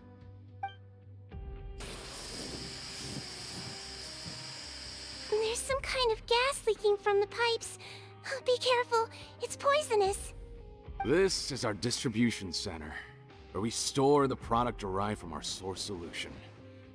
We had to use special fire prevention methods to prevent contamination. The pipe network here was designed to emit a gas for firefighting. One little modification later, and it makes an efficient death trap. Why would you do this? Your partners are here too. Oh, please. If they can't supply what I need, they're of no further use to me. Besides, I can't have them exposing my potential whereabouts. He's a maniac! Come on, we gotta find a way to open that door! Go ahead, struggle in vain. Once the last of you croaks, no one will ever find me again. So long! Are you sure you're ready to leave, Potten? You haven't changed your dressing today.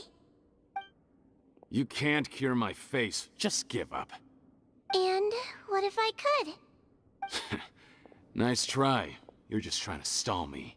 Don't you worry about me. I'll find a way to cure my face once I get out of here.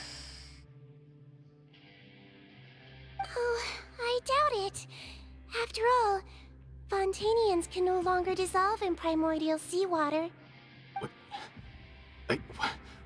What the...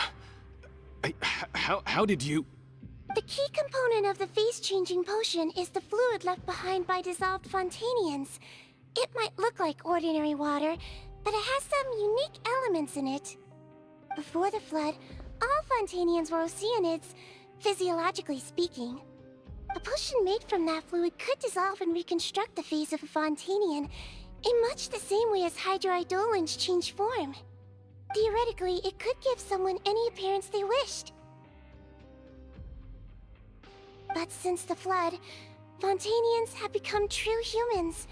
They can no longer provide the source material for this potion, nor reap its benefits. Are you saying this potion is made from Fontanians dissolved with primordial seawater? Then their crimes are far worse than I thought. How could you know all of this?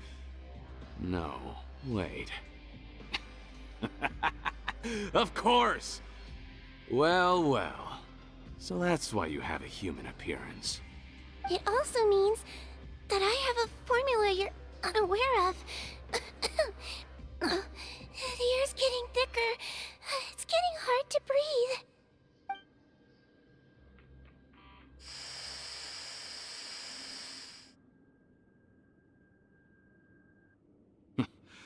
I might get to make a deal today after all. Alright, keep talking. How do you intend to give me the formula?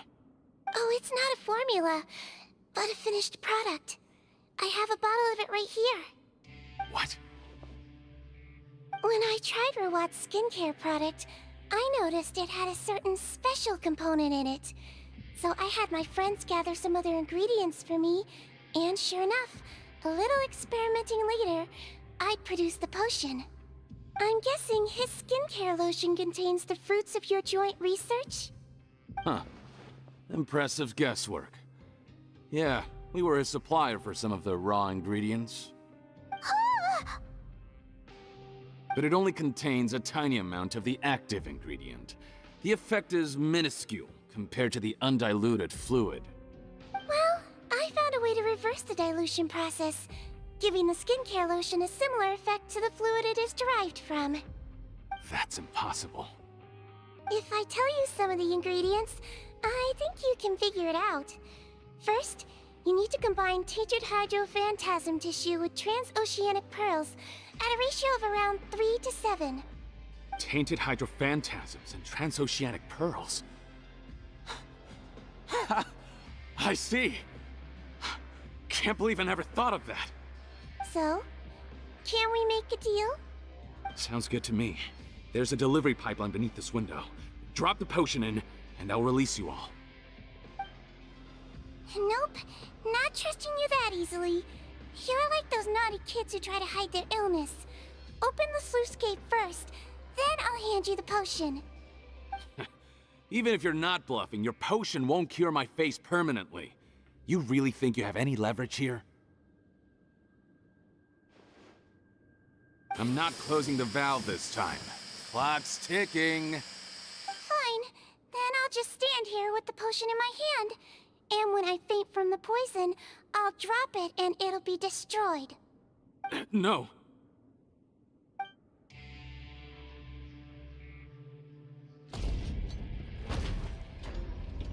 It's open!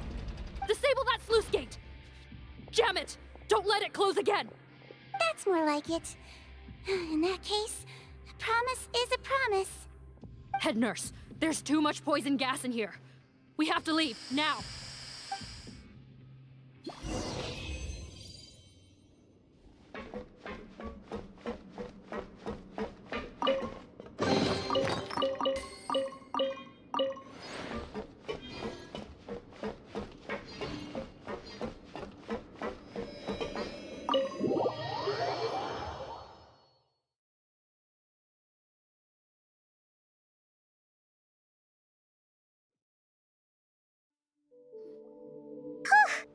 That was too close.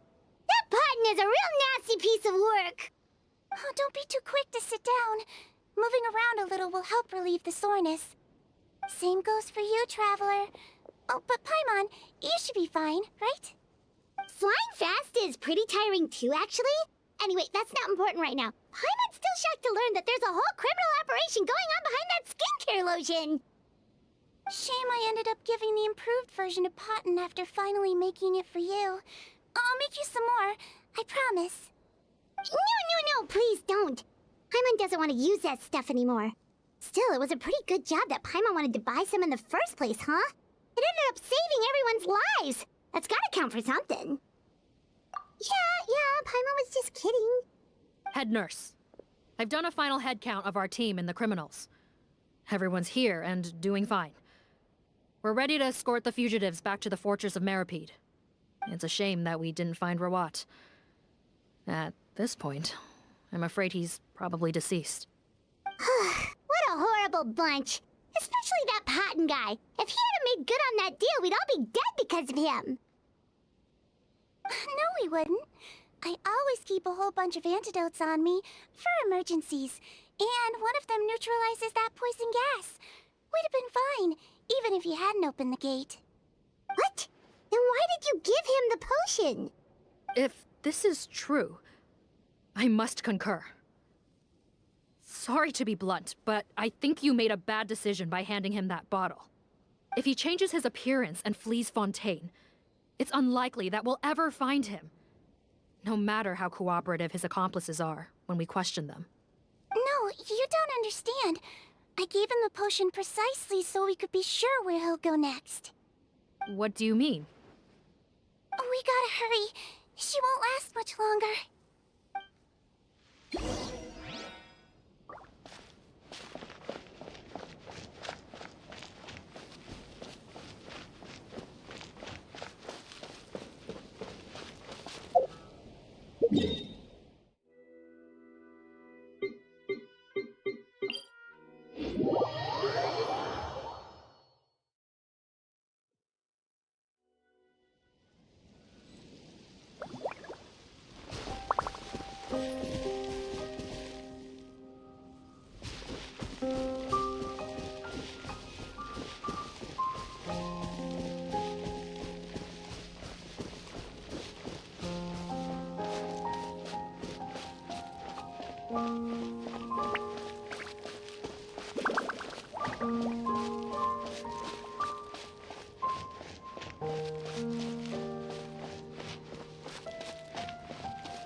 Don't move a muscle. I might be short, but I pack a mean punch. Captain, you're just in time. While I was lying in wait, I spotted this crook snooping around, trying to find a way in. So I detained him. Whoa. His face. Are you... Potton? So this is where you were heading, huh? What? This is how Potton looked before his face was marred. His current appearance matches the mugshot on his arrest warrant. I see. Wait, so what's going on? Wasn't the whole point of the potion to disguise himself and escape Fontaine? Why would he change back to his original face and run right into our trap? Enough of this nonsense. Let me in! You better pipe down. There's an old lady in there who's very sick. No way are we letting a crook like you inside. To heck with it. Listen to me. I'm Rawat. That's my mother in there. He's gotta be lying, right? Rawat was a victim in all this. He was forced into it against his will. How can he and this monster be the same person? Forced against his will? That's the funniest thing I've heard all day. Back when I was being coerced, everyone thought I was colluding of my own free will. And then when I actually became a criminal in my own right, you all suddenly thought I must be under duress. Amazing what a difference a handsome face makes. Save us the speech. Explain yourself. You want an explanation? Fine. I'll tell it how it is. When I was just Potton, the whole world treated me with contempt. Ew. What do you want? Get away from me.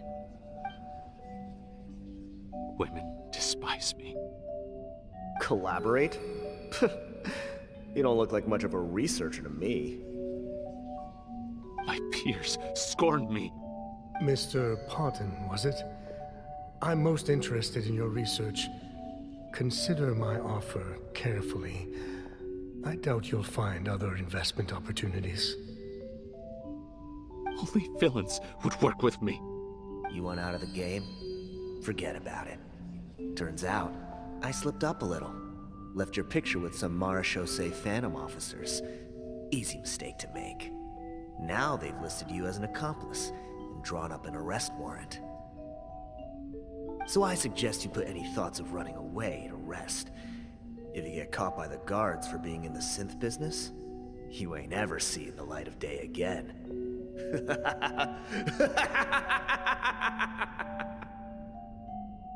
There was no way out for me.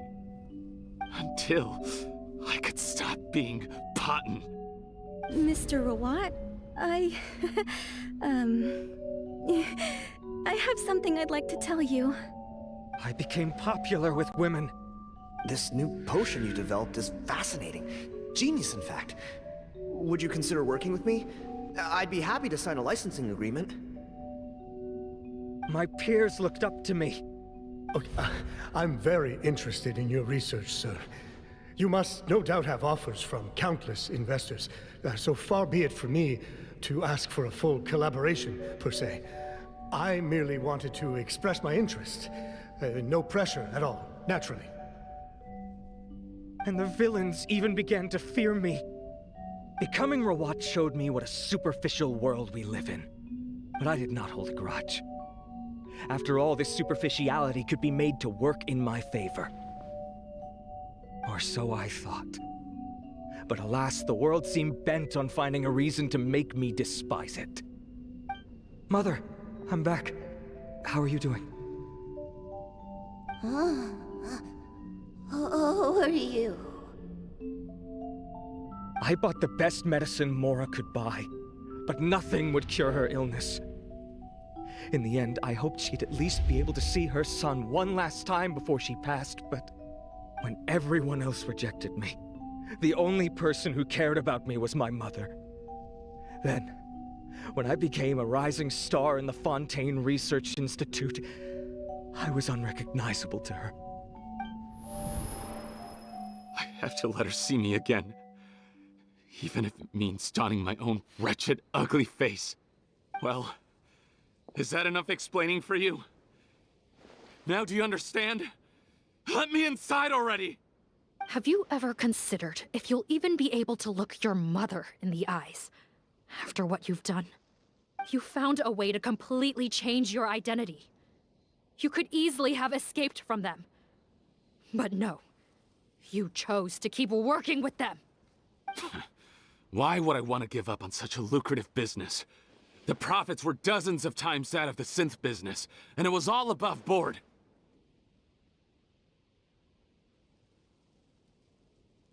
So you kept being a villain just for the money? Villain? By what standard? Is doing evil deeds really what makes someone a villain in your eyes? Or does it all come down to the way they look? None of you saw a villain when I was wearing my other face, did you? You have no right to judge me! You're all just fake people living in a hypocritical world! I regret nothing! My mother would understand! You're a villain to the core! But especially that tongue! Honestly, I don't see a villain when I look at your current face either. Don't humor me. You don't seem surprised by my confession in the least. How long have you known the truth? I didn't know anything for sure until you chose to take that potion bottle and spare our lives. But if you're asking when I started suspecting you, it was the first time you came to see me at the infirmary. I had to confirm my suspicions. That's why I chose to join this investigation. Are you kidding me? A young, promising researcher and a wretched criminal? What on earth gave you the idea that they could be one and the same person? Well, there were no visual clues. This potion's face-changing effects are very powerful. Even as a Melazine, I couldn't see through the disguise. But I believe I understand humanity a little better than most of my kind. Humans have certain fundamental qualities that do not change with their appearance. Fundamental qualities, huh? So you think you're the one who's seen through me, do you? Most people probably don't know this, but I think I can guess what your deal is. Melazine constitutions are very close to that of water, so it stands to reason that the potion should work on them too. You use it yourself, didn't you? That's why you have a human appearance. Sigewinne? Yes, you're right.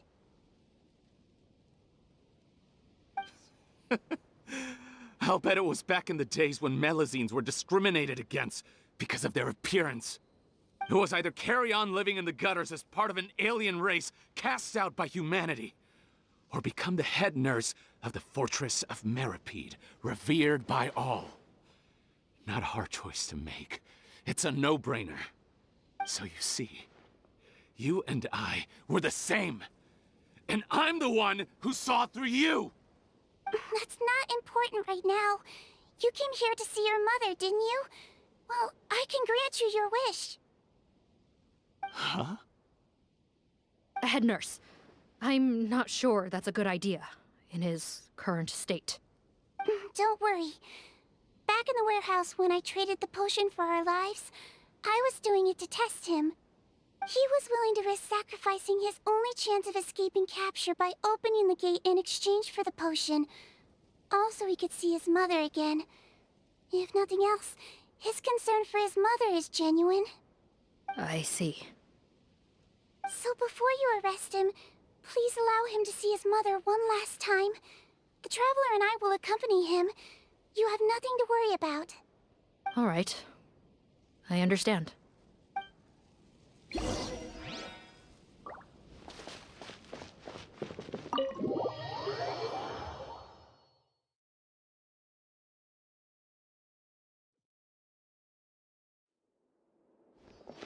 Mom? It's me, Potton. Your son. You recognize me now, don't you? Mom, what's wrong? I'm sorry, but I have some bad news. I examined your mother last time we were here, and it appears that due to her prolonged fever, she's lost her eyesight. What? Your appearance no longer has any bearing on her ability to recognize you. But there are always other ways to remind our loved ones who we are. Wouldn't you say? No, it can't be. Please, Mom, open your eyes.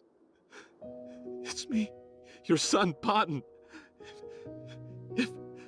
If you really can't see my face, then here, take my hand. Tell me you feel your son's hand. I've done so much to get to this point. Please, you have to recognize me. No. The temperature of his palm must have changed. I'm sorry. It seems I couldn't bring him back to you after all.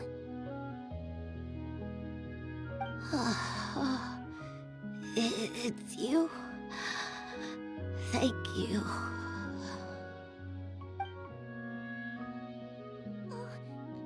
Of course. Mom, why will you answer her and not me? Why? No more questions, Potton. She's gone. Mom?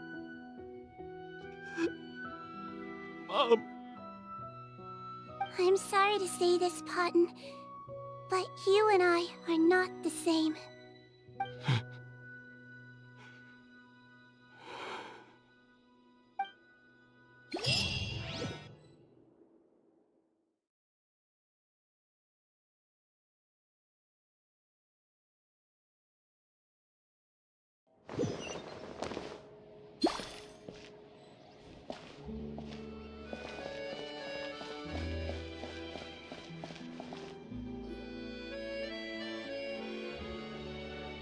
The wait is over, everyone!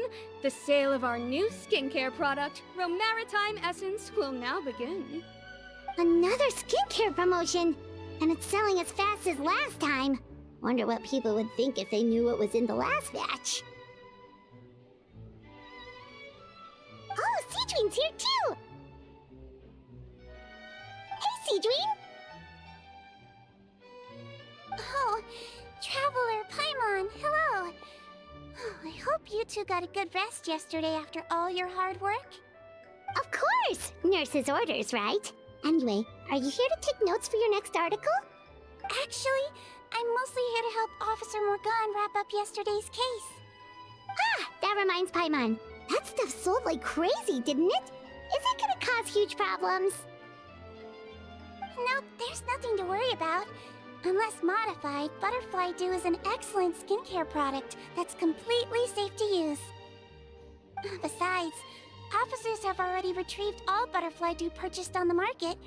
Now it's just a matter of disposal. after consulting Monsieur Nervulette, I came up with a way to neutralize any harmful effects. So it'll evaporate naturally, without polluting water or soil. Wow, it's Sigewinne to the rescue again! Thank you for serving as our consultant, head nurse. All the butterfly dew we recovered has been disposed of, according to your instructions. Great! Good job, everyone! Also, you mentioned you wanted a copy of Rawat's interrogation records. Well, technically, Potten's records. Anyway, I have them with me. Here. After he saw his mother for the last time, it was like all his mental defenses came crashing down. He put up no resistance during the interrogation, and answered all our questions. We learned a lot. Apparently, the formula was something he discovered by chance while helping the criminal gang produce synth. Later, he came up with the idea to dilute it and use the resulting substance as a skincare product. Their supplier was Vache, but you could also argue that they were the ones doing him a favor. His operation helped Vache's gang dispose of an enormous amount of evidence. It made for a seamless collaboration. One man's trash was another man's treasure, and there were no loose ends. It's no wonder we never noticed what Potten's gang was up to. Vache again, huh? Is there still no end to the harm he caused? Make no mistake. The crimes of Vache and his accomplices will come to an end. It's only a matter of time. Since the flood cut off their supply of primordial seawater, they've been forced to resort to riskier methods, like using their private reserve to attack people on the street. Naturally, those attempts all ended in failure. After receiving numerous reports, we were able to zero in on the gang and eventually round them up. That sounds more like it. Based on what he told us in his confession, we pretty much had him backed into a corner, even though he made a point of distancing himself from the gang while disguised as Rawat. He tried to throw us off his tail by reporting his accomplices, giving him enough time to transform back into Potten and see his mother one last time. But there was one thing he hadn't anticipated. Even though Potten had been missing for a long time, we were very much still on the lookout for him. So the moment he appeared in public after changing back to his original appearance, we caught him. So he tried this once before, huh? Guess he really did want his mother to see him again. But in the end...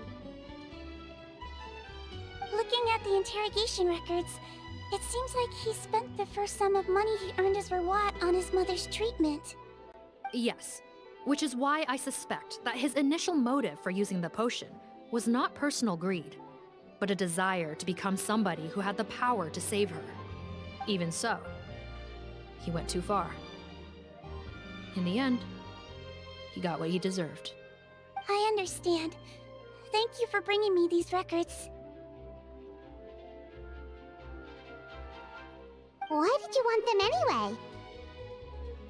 Potten was one of my patients, so I need to put together a medical file for him. My teacher always stressed that a person's life experiences are just as important to their file as their medical history.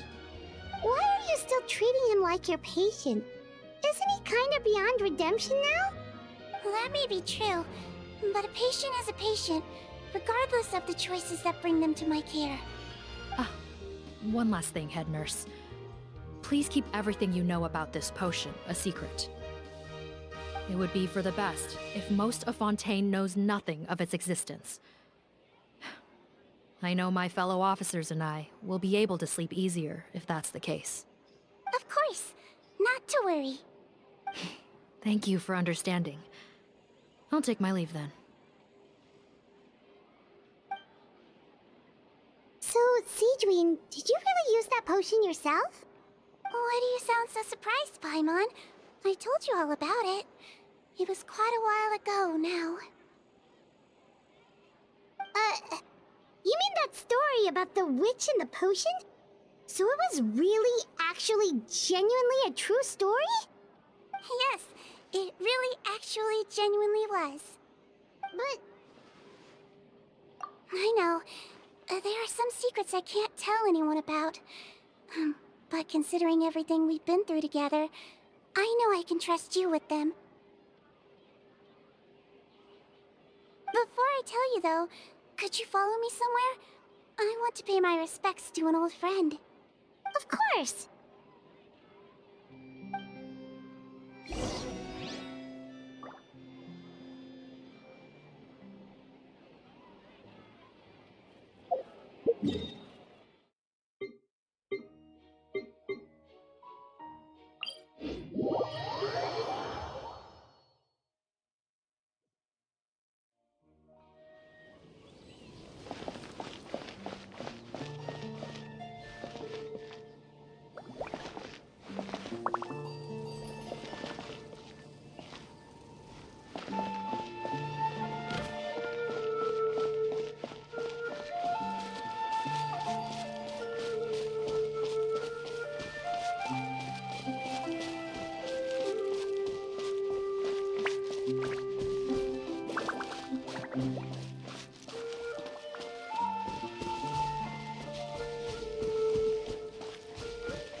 Nervalette and Risley, they're here too!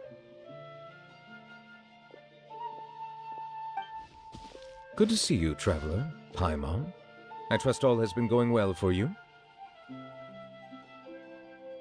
Big news, everyone. The Udex is out of his office on important business. Is that genuinely something people would consider big news? Why wouldn't they? Important business is a big deal. Ah, yes, you're quite right. When someone you care about requires emotional support, being there for them at the right time and place is of the utmost importance. After reading the Maréchal Phantom's reports, I had a feeling a trip here might be in order. Take note. That, my friends, is how Monsieur Nervalette shows that he cares. We're both here for the same purpose, actually. To accompany Sigewinne as she pays her respects to her late teacher. So the old friend she mentioned was her teacher then? The witch? Oh, sorry. Paimon didn't mean to be rude. It's only 'cause Sigewinne calls her that all the time, so... I doubt she considers that title to be offensive, Paimon. Don't worry. Indeed. In fact, I believe Sigewinne would take it as a sign of affection. She has spoken of this doctor on many occasions, and it sounds like she was a truly generous individual. In those days, many people harbored prejudices against Melusines. She was the only teacher willing to take Sigewinne on as a student. Wow. It's really nice of you two to be here for Sigewinne. Guess you guys really look out for your younger colleagues, huh? Younger colleague? Well, that might be true for the Udex, but I'm not sure I can say the same. Sigewinne served a sentence in the fortress of Meripede hundreds of years ago, and after she did her time, she decided to stick around. She's been an integral part of our administration ever since. Strictly speaking, the head nurse has been around longer than most people in the fortress, myself included. Pretty sure that makes me the younger colleague. She served a sentence? Yes. Long before I became Udex, there was an ancient law in Fontaine that prohibited any attempt to transform another species into a human.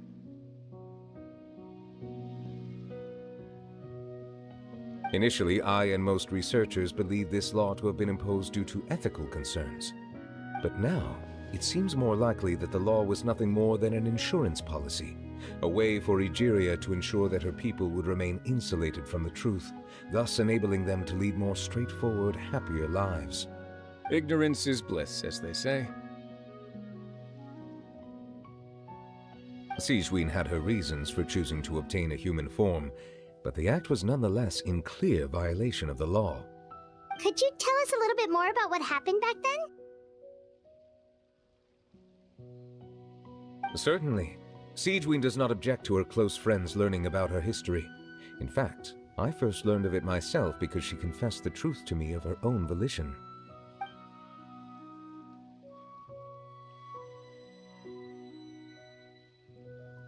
Even with their daughter so ill, they kicked you out? Stubborn as always. And prejudice isn't a disease I can cure either.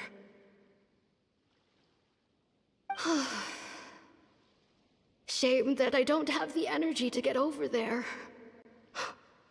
You're laughable, you old witch. You want to save everyone in Fontaine, but you can't even save the patient before you. Master, what are you... I discovered a strange disease, one I suspect that every Fontanian suffers from. But without witnesses or proof, no one will believe me. I had no choice but to experiment on myself to find a cure, but I hit a wall. And as you can see, it took a wretched toll on me. Then I'll find a cure for you, and then you can go cure her.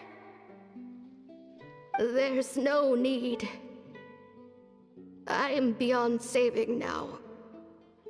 There's nothing you can do. But, Master... As I said before, a doctor's duty is to treat whatever ailments they can. I know, but they don't trust me at all.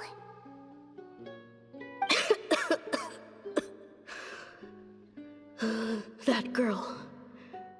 She's your first ever patient, isn't she? Tell me, what cost are you willing to bear to see her cured? I'll do whatever it takes. Even if it means breaking the law and being punished for it? As long as I don't hurt anyone.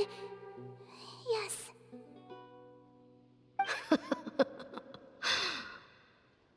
Spoken like a true student of mine. Then I shall make one more final gamble. And see my experiment through to its end. Leave me for now, and come back in 2 hours. If I am able to work this miracle, then I will have found a way to save all Fontanians, and I shall be able to help you treat that girl. If not, then it means there is one more disease in this world that I cannot treat. In that case, do not come looking for me. I will leave you a parting gift. An accidental discovery happened upon through my study of this strange disease. It has little use, but it will at least help you cure this one patient you can reach.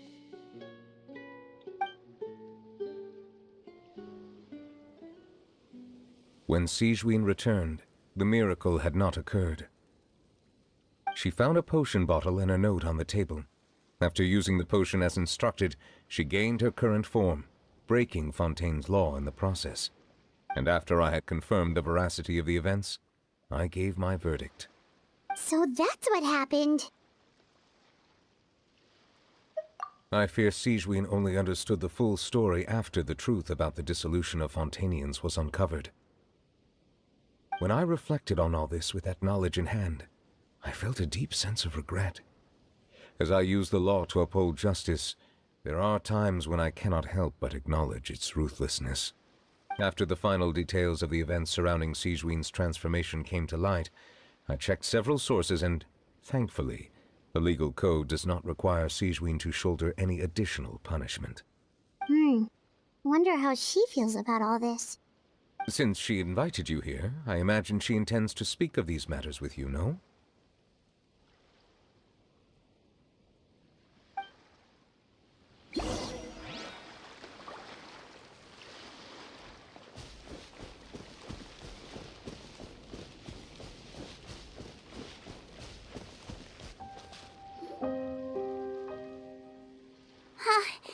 You're here.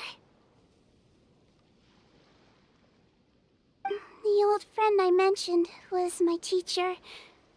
When she passed, her body was nowhere to be found.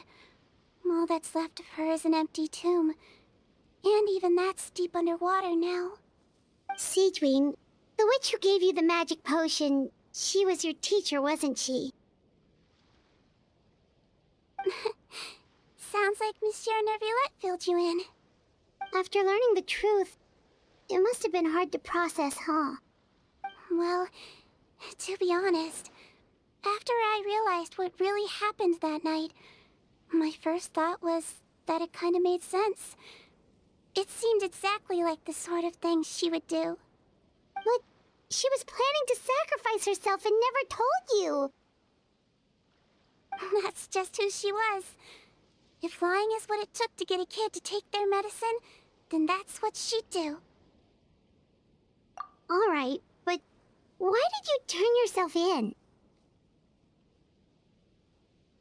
I broke the law, simple as that. My teacher made her choice, and I made mine. Convicted and thrown in prison. It just feels so unfair. Unfair? I happen to think just the opposite. If I hadn't served that time, I'm not sure I would have been able to stay strong when he was questioning me. What makes you say that? I knew you'd be curious. Let me tell you a story.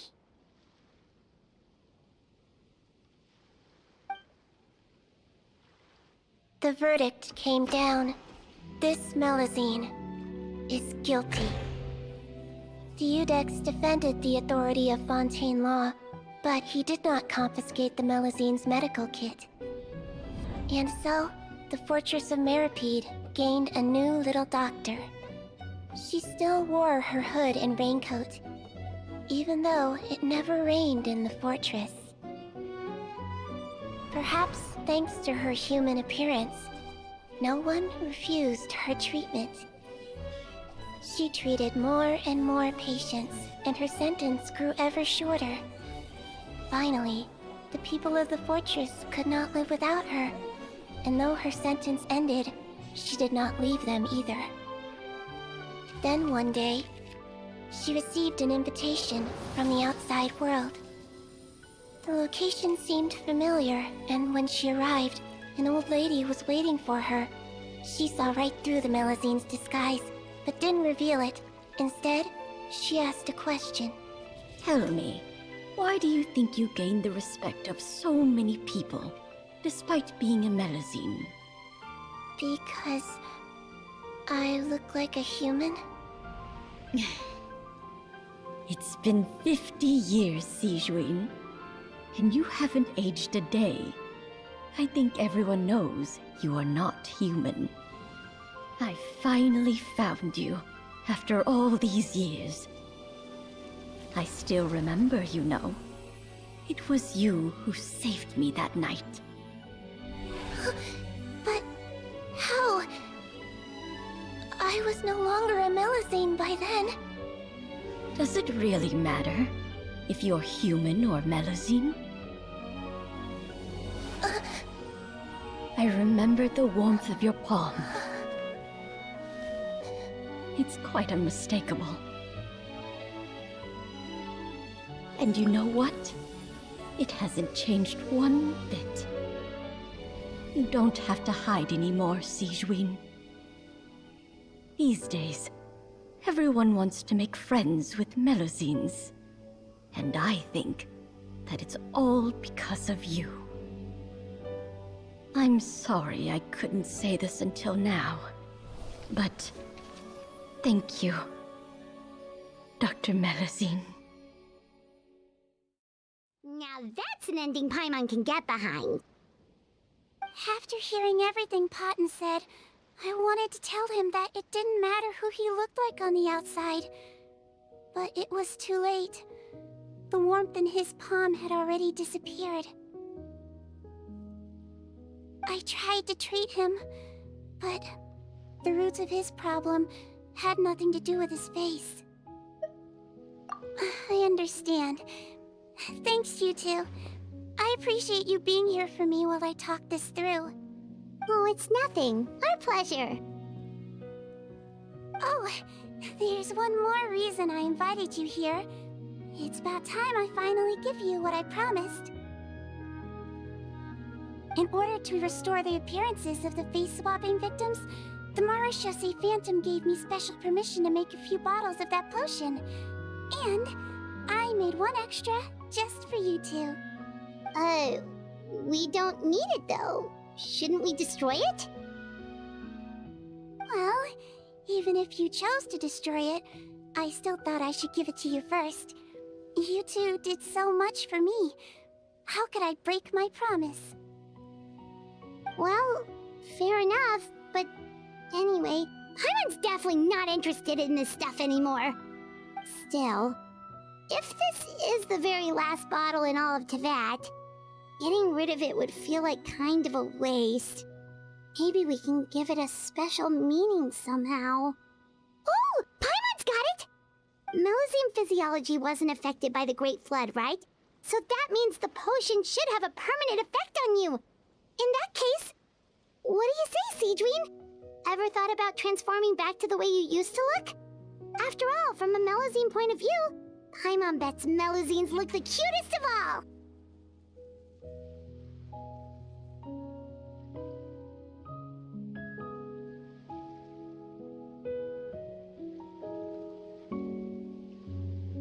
Paimon, after everything, do you really think it matters whether I'm Melusine or a human?